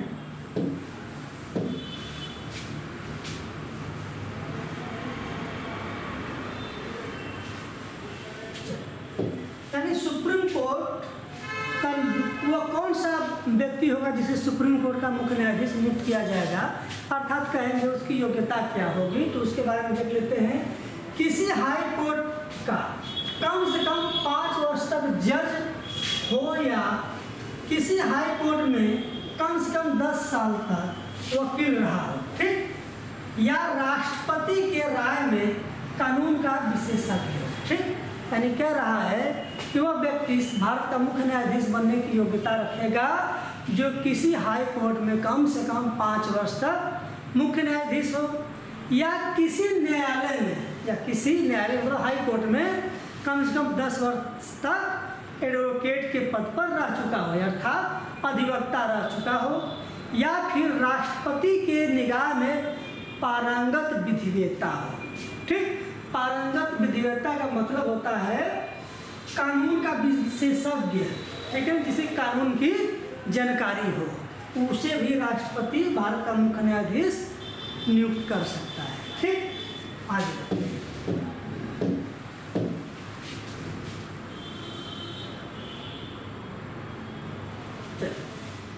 यानी इसकी कार्यकाल की बात करें। ठीक, देखिए कार्यकाल जो होगा या तो 5 वर्ष या 65 वर्ष। ठीक, जो भी पहले हो, जो भी पहले हो, इसका मतलब यह है कि उसे पद पर तो 5 वर्ष के लिए ही नियुक्त किया जाएगा, लेकिन वो मैक्सिमम उसकी जो कार्यावधि होगी वो 65 वर्ष तक हो। अब इसमें से जो भी पहले आ जाए, जैसे मान लीजिए कोई लोग नहीं समझ पाते तो उसको बता देते हैं। अगर कोई व्यक्ति मान लेते 62 वर्ष की उम्र में, 62 वर्ष की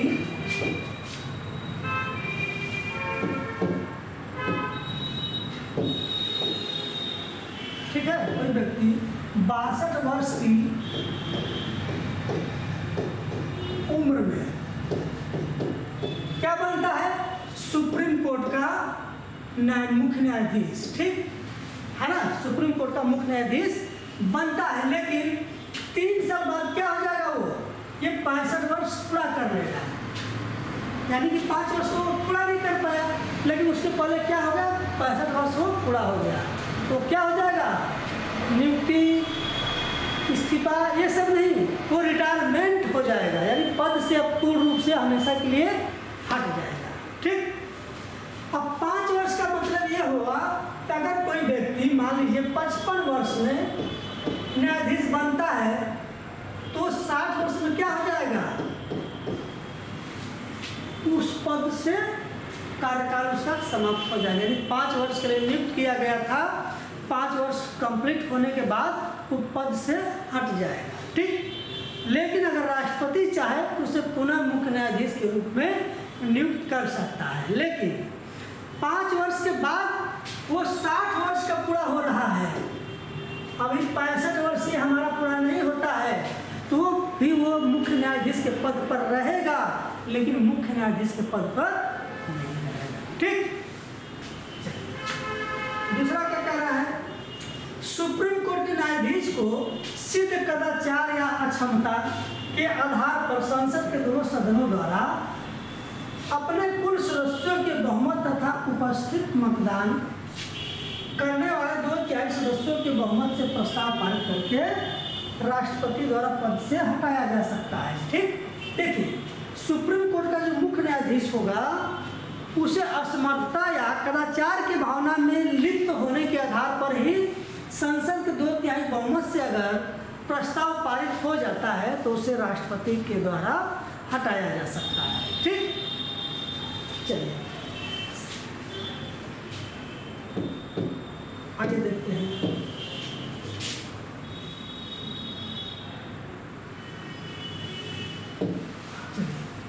एक कह रहा है अनुच्छेद 131, सुप्रीम कोर्ट की प्रारंभिक अधिकारिता केंद्र राज्यों के अथवा 2 या 2 से अधिक राज्यों के बीच विवादों की सुनवाई केवल सुप्रीम कोर्ट में होगी। ठीक, यानी क्या रहा है कि सुप्रीम कोर्ट की प्रारंभिक अधिकारिता क्या है, तो केंद्र और राज्य के मध्य किसी प्रकार का अगर विवाद है तो उसकी सुनवाई सिर्फ और सिर्फ कौन करेगा, सुप्रीम कोर्ट में होगा और सुप्रीम कोर्ट का मुख्य न्यायाधीश करेगा, उसके ऊपर और कोई न्यायालय नहीं है। ठीक, और ना ही उसके अलावा कोई कर सकता है। चलिए आगे देखते हैं।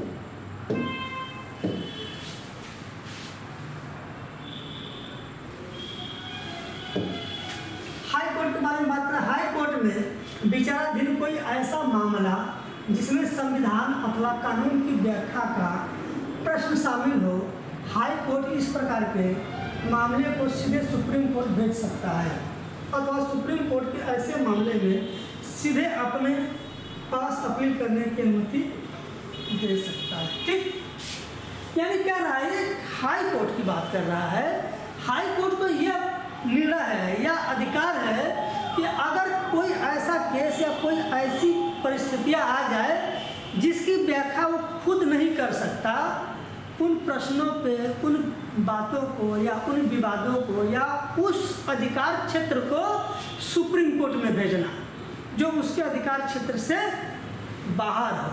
ठीक, और सुप्रीम कोर्ट भी कहता है कि अगर कोई ऐसी चीज़ हो जिस पे आपका अधिकार ना हो, आपके बस की बात ना हो, आप उसे हमारे यहाँ भेजिए, ये निर्णय हम करेंगे। ये सुप्रीम कोर्ट भी आदेश देता है किसको, हाई कोर्ट को। ठीक, और हाई कोर्ट का भी कर्तव्य बनता है कि अपने अधिकार क्षेत्र से बाहर वस्तुओं, चीज़ों या निर्णय को सुप्रीम कोर्ट में भेजना। ठीक, चलिए आगे देखते हैं।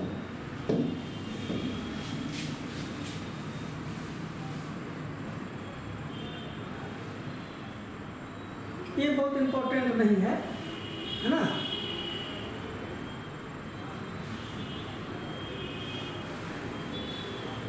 थोड़ा सा देख लेते हैं इसमें। 133 क्या कह रहा है, 133 और 134 कहता है ऐसा कोई सिविल मामला जिसमें कानून के व्यापक महत्व का कोई प्रश्न निहित हो अथवा कोई ऐसा आपराधिक मामला जिसमें अधीनस्थ न्यायालय को निर्णय को पलटते हुए हाई कोर्ट ने किसी व्यक्ति को मृत्यु दंड दे दिया हो, तो इस प्रकार के मामले की सुनवाई सीधे सुप्रीम कोर्ट में की जा सकती है। ठीक, यानी कि ऐसा कोई सिविल कानून या नियम, ठीक है ना, सिविल कानून या मामला जिसके तहत क्या होता है, कानून यह कहता है सुप्रीम कोर्ट ये कहता है कि जो सिविल मामला है, ठीक है ना, हाई कोर्ट के लिए आदेश देता है कि अगर अधीनस्थ न्यायालय उसे मृत्यु दंड दिया हो तो इस प्रकार के मामलों की सीधे पलटवार करते हुए हमारे पास भेजिए।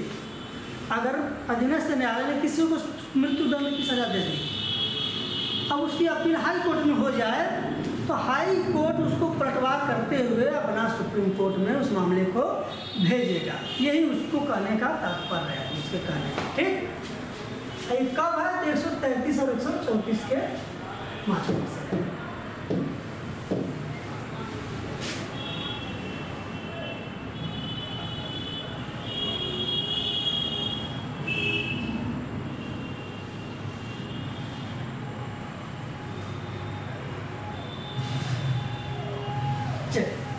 आगे क्या कह रहा है? अधीनस्थ न्यायालय के न्यायाधीशों की नियुक्ति राज्यपाल द्वारा हाई कोर्ट के मुख्य न्यायाधीश से परामर्श करने के बाद की जाएगी। यानी जो अधीनस्थ न्यायालय होते हैं उनके जो मुख्य न्यायाधीश होंगे उसको राज्यपाल नियुक्त करेगा और राज्य के संबंधित राज्य के हाई कोर्ट के मुख्य न्यायाधीश के सलाह पर करेगा। क्लियर? जैसे हाई कोर्ट की नियुक्ति कौन करता था? हाई कोर्ट के मुख्य न्यायाधीश की नियुक्ति कौन करता है? राष्ट्रपति करता है।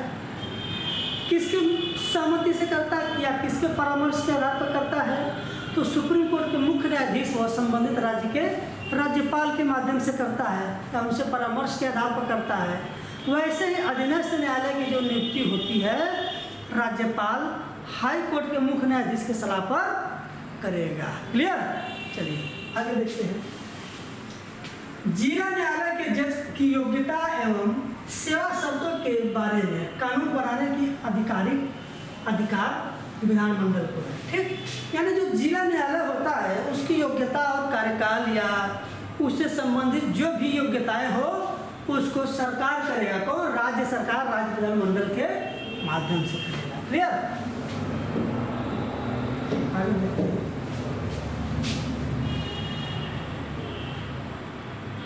स्थानीय शासन की बात करते हैं। स्थानीय शासन क्या कहता है?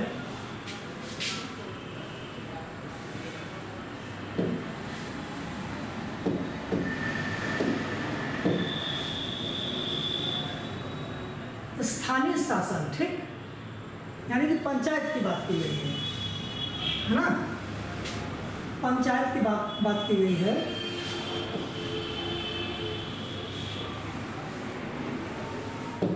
यहाँ पर क्या है? पंचायत की बात की गई है। पंचायत, ठीक, पंचायत की बात की गई है। ये है भाग 9 की बात करता है।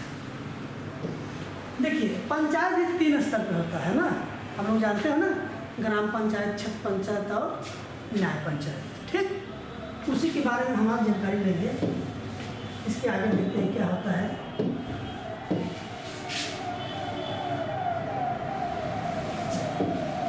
देखिए भाग 9 पंचायत 73वां संविधान संशोधन 1993 कब हुआ था?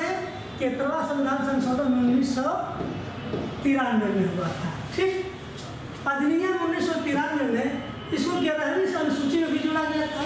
ठीक, मान लीजिए कहा दिया जाए कि 11वीं अनुसूची किससे संबंधित है? तो हमारा जो है वो पंचायत से संबंधित है। किस संविधान संशोधन द्वारा इसको जोड़ा गया? 73वें संविधान संशोधन 1993 में इसको जोड़ा गया। क्लियर? और दूसरा क्या कहता है? भाग 10 नगर पालिकाएं, इसको जो है 74वें संविधान संशोधन अधिनियम 1993-94 में जोड़ा गया है। ठीक है ना? 93-94 में जोड़ा गया और संशोधन अधिनियम 12वीं अनुसूची में इसको रखा गया। ठीक, इसमें 18 विषय है, इसमें 29 विषय है। ठीक, यानी पंचायत में जो है 29 विषय है और नगर पालिकाएं में सब 18 विषय है। क्लियर? यहाँ तक समझ में आ गया बात? चलिए, हाँ एक चीज़ और देखिएगा, ये भी पूछा जाता है बहुत इम्पोर्टेंट भाग 9 किससे संबंधित है? तो पंचायत से, बहुत बार एग्जाम में पूछा गया है। और और नगर पालिका किससे संबंधित है? तो भाग 10 से है। ठीक, चलिए आगे देखते हैं।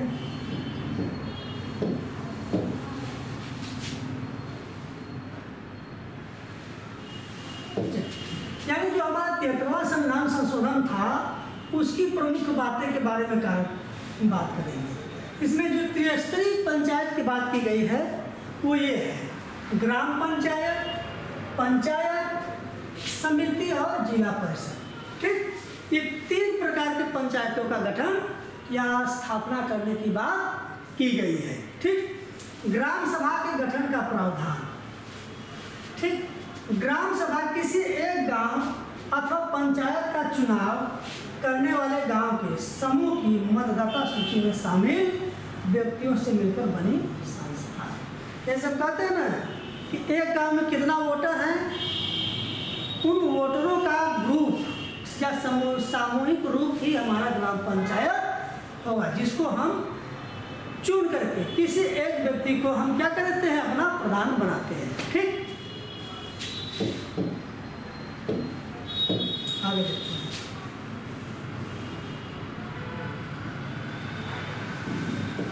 कहता है कि ग्राम सभा जो है उन कार्यों को संपन्न करती है जिन कार्यों को राज्य विधानमंडल कानून बनाकर ग्राम सभा को प्रदान करे। ठीक, यानी ग्राम सभा का क्या कार्य है? तो वो कार्य है जो विधानमंडल कार्य योजना के माध्यम से ग्राम प्रधानों को भेजती है या ग्राम सभाओं में भेजती है, ग्राम सभा का विकास के उत्थान के लिए। ठीक, आप कह सकते हैं कि ग्राम विकास का विकास करने के लिए।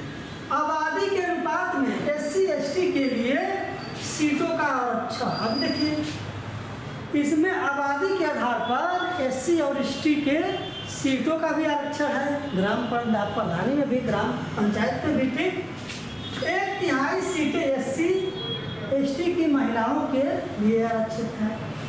ये भी बात है कि जो इसकी समस्त पदों का जो 1/3 सदस्य सीट होगी वो SC ST के महिलाओं के लिए होगी। ठीक, चलिए आगे देखते हैं।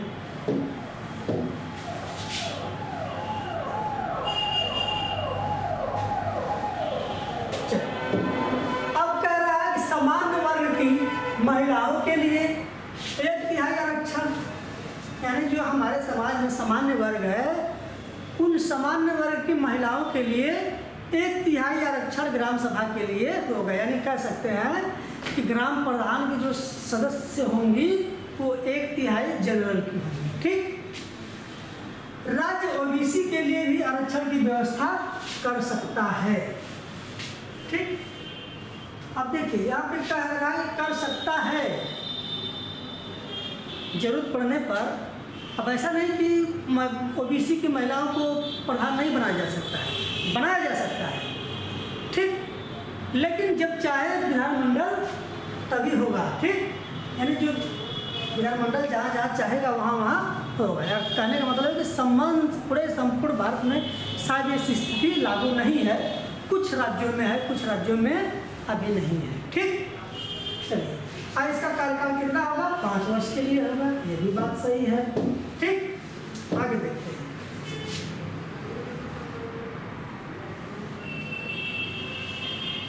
चलिए, अब कह रहा है सदस्यों की योग्यता अयोग्यता के संबंध में संबंधित राज्य विधानमंडल को कानून बनाने की शक्ति। यानी कह रहा है कि जो सदस्यों की अयोग्यता है, योग्यता की बात नहीं कह रहा है, अयोग्यता के बारे में शक्ति बनाने की परमिशन देता है कौन? विधानमंडल। उसमें कहता है कि अनुसूची 11 में कुल 29 विषय हैं जिस पे कानून बनाने की विधानमंडल को आवश्यकता है। जैसे 11वीं अनुसूची में 29 विषय हैं जिन पर राज्य विधानमंडल कानून बनाकर पंचायत को कार्य करने की शक्ति प्रदान करता है। ठीक, यानी जो हमारा 11वीं अनुसूची में 29 विषय है उस पर राज्य विधानमंडल कानून बनाएगा और उस कानून को बना करके क्या करेगा?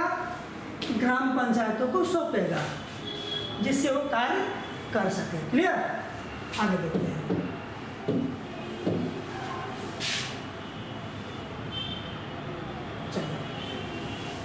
कह रहा है कि राज्य विधानमंडल कानून बनाकर कर लगाने का अधिकार प्रदान कर सकता है। ठीक, कि अब उसमें कानून बनाकर जब चाहे वो कानून ला सकता है, जिसमें क्या होगा, टैक्सेशन हमारा देने ना देने की बात कही जाएगी। ये तब होगा जब ये राज्य विधानमंडल पारित करके लागू करेगा। जब तक लागू नहीं करेगा तब तक ऐसी कोई बात नहीं है। ठीक, वित्त आयोग के गठन का प्रावधान। ठीक, देखिए वित्त आयोग हमने बताया था ना कि सबका अलग अलग होता है। केंद्र का वित्त आयोग अलग होगा, राज्य का अलग होगा, और ग्राम पंचायत के लिए भी अलग प्रकार से एक वित्त का आवंटन किया जाता है, जिससे संबंधित गांव का विकास किया जा सके, वो भी प्रधान के माध्यम से। ठीक, हालांकि वो अलग बात है कि आपके प्रधान जो हो गए चोर हो गए हैं, 10 रुपये 1 रुपया आ रहा तो 20 पैसे का काम कर रहे हैं, 80 पैसे खा जा रहे हैं। हालांकि ये तो हर सिस्टम में हर जगह ये भ्रष्टाचार हो गया है हमारे देश में। अगर ईमानदारी से कोई कार्य किया जाए तो हमारा देश कितना आगे जाए, लेकिन अब हमारे देश में इतना ईमानदार कहाँ मिलेंगे। अब के समय में ईमानदारी का कल्पना करना ही व्यर्थ है। ठीक, अब बात आती है हमारी 74वें संविधान संशोधन अधिनियम की प्रमुख बातें। देखिए, इसमें नगरीय निकायों को संवैधानिक दर्जा दिया जाने की बात की गई है। ठीक, नगरीय निकाय है उनकी बात की गई है। ठीक, जैसे हम बोलते हैं नगर पंचायत, नगर परिषद और नगर निगम होता है ना, लेकिन ये हर जगह नहीं होता है। ये बड़े बड़े शहरों में ही मैक्सिमम देखने को मिलता है, गांव देहात में नहीं होता है। ठीक, क्या कहता है, इसका उल्लेख भाग 9 में किया गया है और अनुसूची 12 में कुल 18 विषय इसमें है। त्रिस्तरीय नगर निकायों की स्थापना करने का प्रावधान। ठीक, यानी जो हमारा ये नगर निकाय है इसमें भी 3 स्तर हैं। क्या क्या है, देखिए, नगर पंचायत, नगर परिषद और नगर निगम। ठीक है ना, ये 3 प्रकार की पंचायतों का स्थान किया गया। ये शहरों के लिए किया जाता है, ना कि गांव के लिए। ठीक, चलिए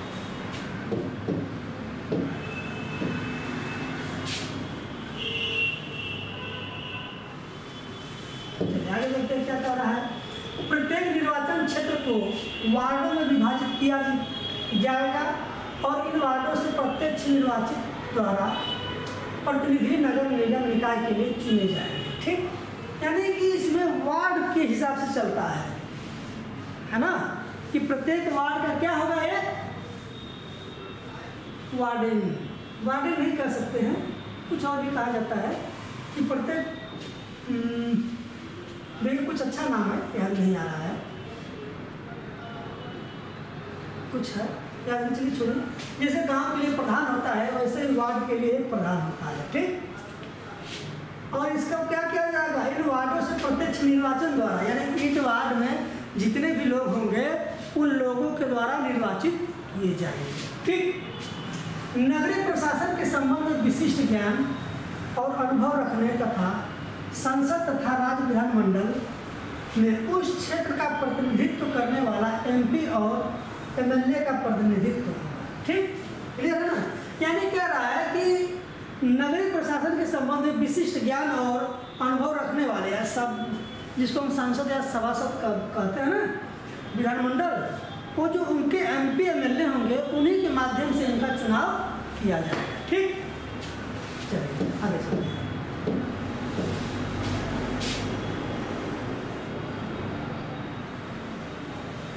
देखिए उसमें क्या कह रहा है कि 3 लाख या इससे अधिक की जनसंख्या वाले नगर निकायों में वार्ड समितियों के गठन का प्रावधान है। ठीक, यानी कि वो नगर जिसमें रहने वालों की संख्या 3 लाख से अधिक हो, है ना, उनकी संख्या 3 लाख से अधिक हो, वहाँ पर क्या होगा, वहाँ पर नगर निकायों में वार्ड समितियों का गठन किया जाएगा। ठीक, दूसरा पॉइंट क्या कह रहा है, आरक्षण तथा कार्यकाल संबंधित प्रावधान पंचायतों के समान होगा, यानी जो उसमें आरक्षण होगा, कार्यकाल होगा, वो पंचायत यानी ग्राम पंचायतों के समान होगा। ठीक, यानी कि 5 वर्ष का देंगे, 5 वर्ष का होगा। ठीक, देखिए तीसरा पॉइंट क्या कह रहा है, राज्य विधानमंडल कानून बनाकर कर लगाने का अधिकार प्रदान कर सकता है। ठीक, यानी कि अब इसमें भी कर लगेगा, कि राज्य विधानमंडल अगर कानून लागू कर दे कि अगर कोई व्यक्ति अपना सामान रोड पे अनावश्यक रूप से लगाया है, उसको क्या करना होगा, हटाना होगा या कर देना होगा, यानी कि टैक्स पे करना होगा, है ना। तभी वो अपना, जैसे दुकान लगे लोग करते हैं रोड पे, तो क्या होता है, वो नगर निगम को अपना टैक्स देते हैं। ठीक, चलो वित्त आयोग के गठन का प्रावधान। अब देखिए इसके जो नगर निगम होता है, नगर निकाय होता है, इसके विकास के लिए भी भाई वित्त जब तक नहीं होगा कैसे इसका विकास होगा। इसके लिए भी वित्त का व्यवस्था करना राज्य विधानमंडल या राज्य सरकार का प्रमुख कार्य है। अगर जब तक ये पैसा का आवंटन नहीं करेगा, वित्त का आवंटन नहीं करेगा, तो हम कैसे नगर निगम या किसी नगर पंचायत या क्षेत्र पंचायत में हम किसी प्रकार का हम नहीं विकास कर सकते। इसीलिए इसके लिए वित्त का गठन होगा, वित्त का व्यवस्था होगा। क्लियर, चलिए आगे देखते हैं।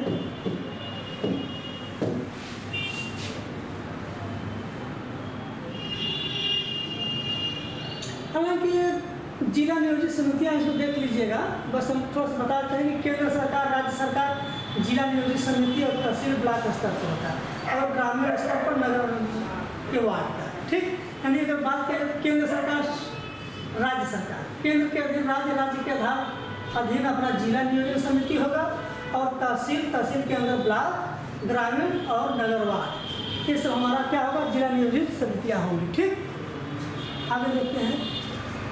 अब संवैधानिक आयोग की हम बात करते हैं, संवैधानिक आयोग की बात करते हैं। ये क्या होता है, इसके बारे में थोड़ा सा चर्चा करते हैं। वो आयोग जो संविधान में निर्धारित हो या निहित हो, ठीक, उनको हम संवैधानिक आयोग कहते हैं। ठीक, आगे देखते हैं। जैसे हम बात करते हैं कैग की, नियंत्रक महालेखा परीक्षक। अब इसके बारे में थोड़ा सा जान लेते हैं कि क्या होता है।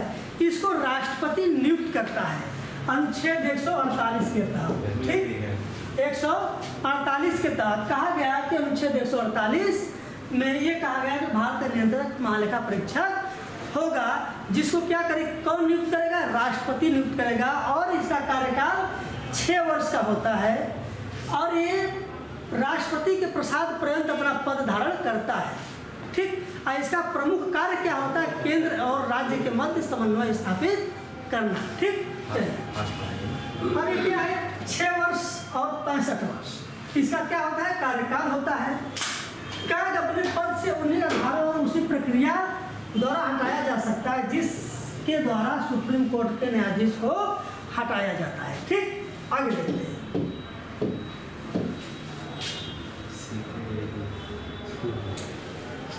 ये क्या है, कैग कार्यपालिका का एकमात्र ऐसा पद है जो राष्ट्रपति के प्रसाद पर्यंत नहीं है। ठीक, भारत के पहले कैग जो है बी नरसिम्हा राव है। ठीक, और वर्तमान में है गिरीश चंद्र मुर्मू।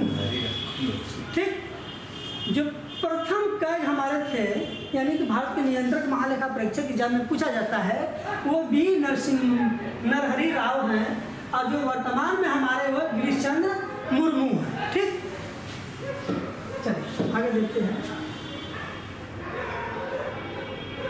प्रमुख इसका कार्य क्या है, इसका कार्य है तो हम बता ही दिए थे आपको कि केंद्र एवं राज्य सरकारों के खातों की जांच करना, केंद्र सरकार के लेखाओं से संबंधित प्रतिवेदनों को राष्ट्रपति को सौंपेगा और उस पर राष्ट्रपति अपना संसद के माध्यम से कोई निर्णय लेगा। ठीक,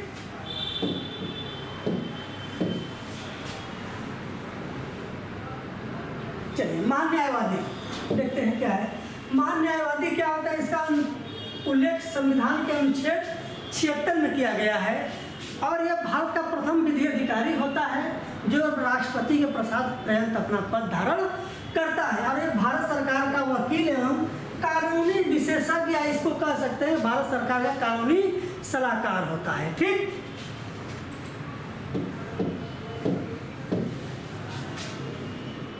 चलिए निर्वाचन आयोग की हम बात करें तो देखिए ये 334 से 329 तक में इसका उल्लेख किया गया है। अब इसमें भी देखिए निर्वाचन आयोग में भी 3 स्तर हैं। एक भारत का निर्वाचन आयोग, भारत सरकार कहने का मतलब भारत सरकार का निर्वाचन आयोग, एक राज्य सरकार का निर्वाचन आयोग और एक जिला निर्वाचन आयोग, 3 प्रकार के निर्वाचन आयोगों का गठन किया गया है।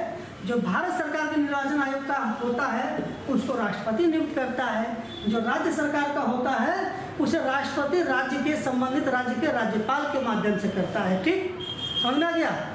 चलिए इसमें थोड़ा सा देख लेते हैं क्या कहता है।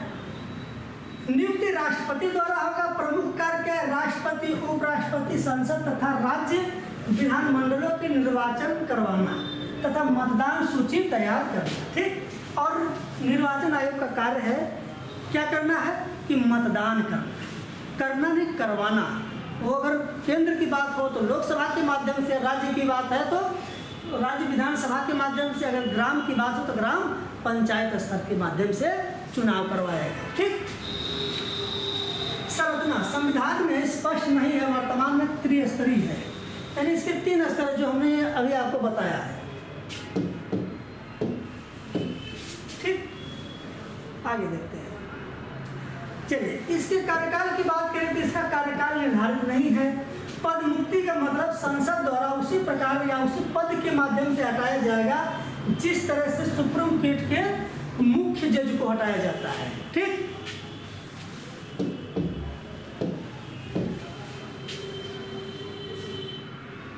संघ लोक सेवा आयोग की हम बात करें तो देखिए इसका जो है अनुच्छेद संघ लोक सेवा आयोग, ये जो है संवैधानिक प्रावधान है और इसका उल्लेख 315 से 324 तक में किया गया है।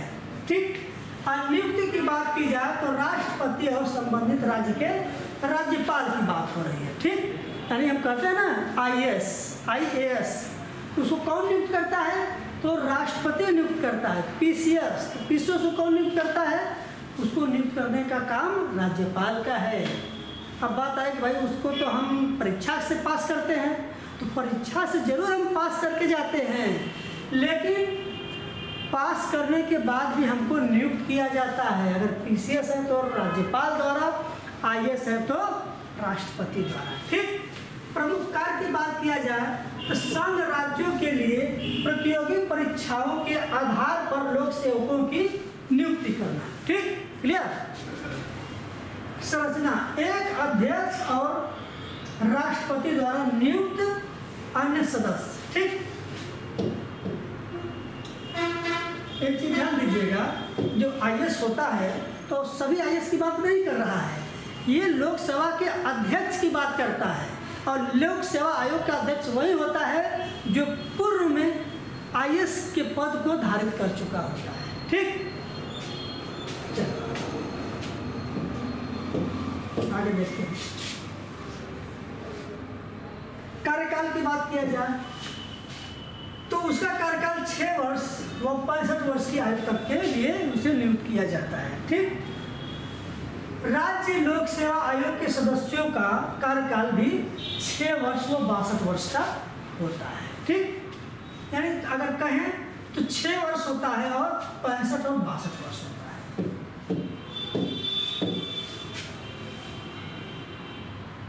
वित्त आयोग की हम बात करें, देखिए जो वित्त आयोग है ये 280 में किया गया है इसका उल्लेख। ठीक, नियुक्ति जो होता है राष्ट्रपति द्वारा प्रत्येक 5 वर्ष के बाद किया जाता है। ठीक, यानी जो वित्त आयोग होता है, वित्त आयोग का जो अध्यक्ष होता है, जैसे हम इस समय कहें तो निर्मला सीतारमण है, तो ये 5 साल के लिए नियुक्त है। अब इसका कार्यकाल समाप्त होगा तो दूसरे को नियुक्त किया जाएगा, या फिर हो सकता है इन्हीं को नियुक्त किया जा सकता है, यह प्रावधान है दोबारा नियुक्त करने का। ठीक, प्रमुख कार्य क्या है? केंद्र राज्यों के मध्य वित्तीय संबंधों के निर्धारण हेतु सुझाव तथा केंद्र राज्यों के मध्य करों का वितरण के संबंध में सुझाव देना है। ठीक, यानी इसका कार्य क्या है? केंद्र और राज्य के मध्य करों के वितरण के संबंध में प्रावधान देना होता है। ठीक, संरचना की बात किया जाए तो 1+4, इसका मतलब है एक अध्यक्ष और 4 अन्य सदस्य। ठीक, क्लियर? यानी कि जो वित्त आयोग है इसमें कुल 5 सदस्य होंगे, जिसमें एक अध्यक्ष और 4 अन्य सदस्य हैं। ठीक, समझ में आ गया? आगे देखते हैं।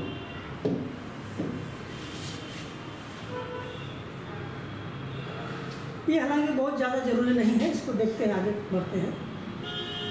चलिए अब देखिए, यहाँ बात कर रहे हैं राष्ट्रीय अनुसूचित जाति। क्या है? राष्ट्रीय अनुसूचित जाति, जनजाति, है ना। अब 338 की बात किया जाए तो राष्ट्रीय अनुसूचित जाति, अनुसूचित जनजाति का क्या किया गया? अध्यक्ष की बात की गई है कि इसका उल्लेख किया गया है, ठीक। 338 में क्या कहा गया? राष्ट्रीय अनुसूचित जाति आयोग। ध्यान दीजिएगा, इसमें कंफ्यूजन होता है।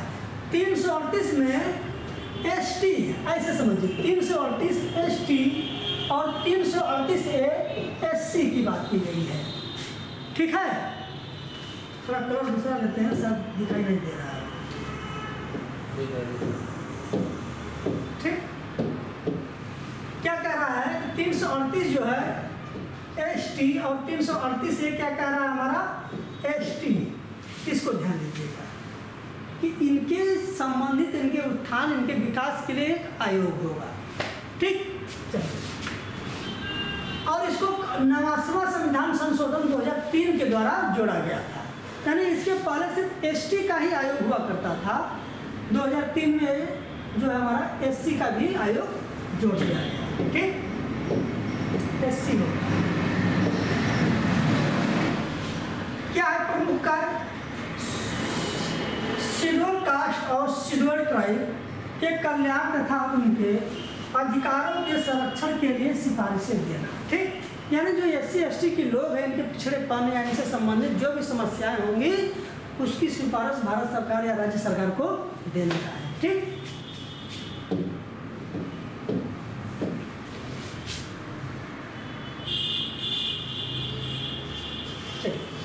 हालांकि इनके बात करते हैं सदस्यों की संरचना के बारे में, जिसमें एक सदस्य, एक उपाध्यक्ष तथा 3 अन्य सदस्य होंगे। पूछ दिया जाए कुल कितने सदस्य होंगे, तो टोटल 5 सदस्य होंगे, ठीक।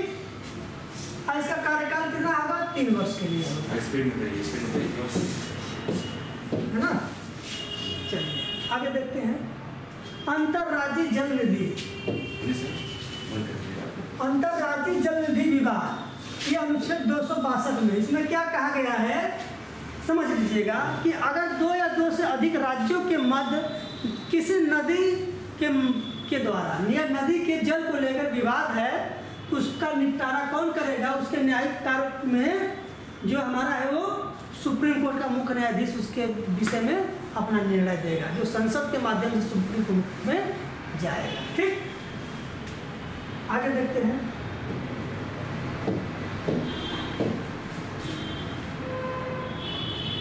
अंतरराज्यीय परिषद, देखिए ये बहुत इंपॉर्टेंट है।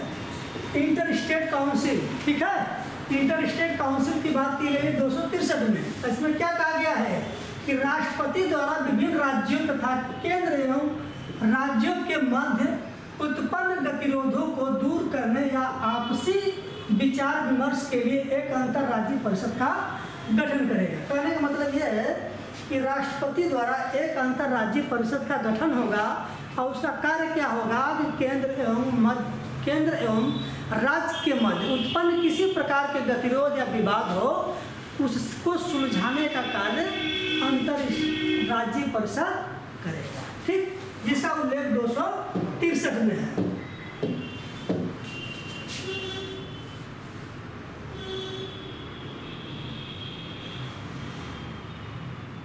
दल बदल की बात करते हैं। देखिए दल बदल जो हमारा 10 अनुसूची में है, 10 अनुसूची में किया गया है, उसके बारे में थोड़ा समझा लेते हैं वो क्या होता है, ठीक। देखिए इसे 52वें संविधान संशोधन अधिनियम 1985 के में 10वीं अनुसूची के रूप में जोड़ा गया, ठीक। इस अनुसूची में दल परिवर्तन के आधार और सदस्यों की अयोग्यता के संबंध में प्रावधान है, ठीक। यानी कि 152वें संविधान संशोधन 1985 में जोड़ा गया और दल परिवर्तन के आधार और उसकी अयोग्यता के बारे में बताया गया है। हालांकि ये सब बात ज़्यादा इम्पोर्टेंट नहीं है एग्जाम की दृष्टि से, बस ये ध्यान दीजिएगा कि इसे 92वें संविधान संशोधन के द्वारा 1985 में जोड़ा गया है, ठीक। और इसका जोड़ करके अनुसूची 10 में कर दिया गया है।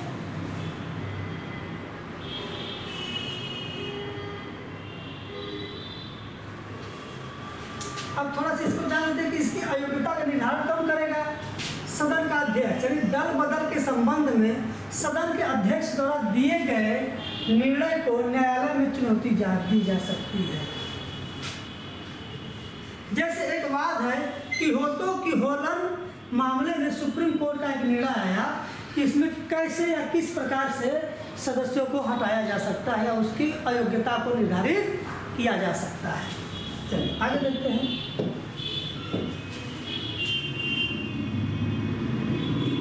केंद्र एवं राज्यों के मध्य संबंध के बारे में देखते हैं। केंद्र और राज्यों के मध्य संबंध क्या कहता है, तो देखिए अनुच्छेद 246 केंद्र और राज्यों के मध्य संबंध विधायी शक्तियों का विभाजन करता है।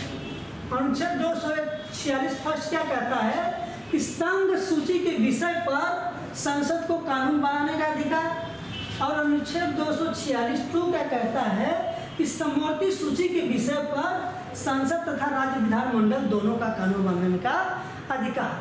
46वां संघ सूची पर कानून बनाने का संसद को अधिकार है, लेकिन 46(2) में कह रहा है कि समवर्ती सूची में राज्य सरकार और केंद्र सरकार दोनों का कानून बनाने का अधिकार है, ठीक। चलिए आगे देखते हैं।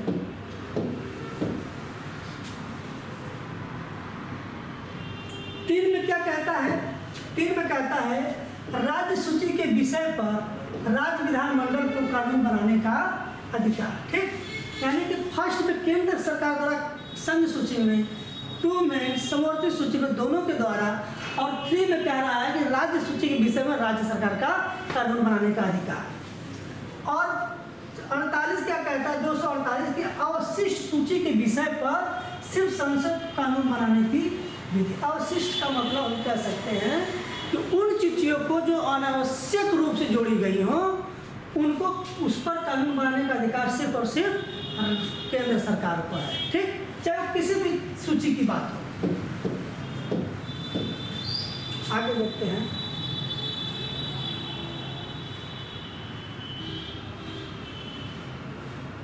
समाप्त हो गया क्या?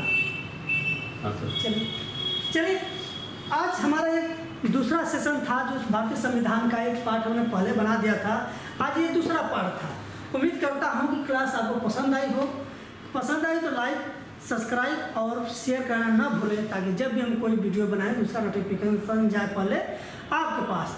और किसी भी एग्जाम से संबंधित कोई मैटर, PDF या कोई सजेशन चाहिए तो आप हमारे दिए गए लिंक पर जा करके टेलीग्राम ज्वाइन कर सकते हैं और नंबरों पर बात करके हमसे बात कर सकते हैं। धन्यवाद।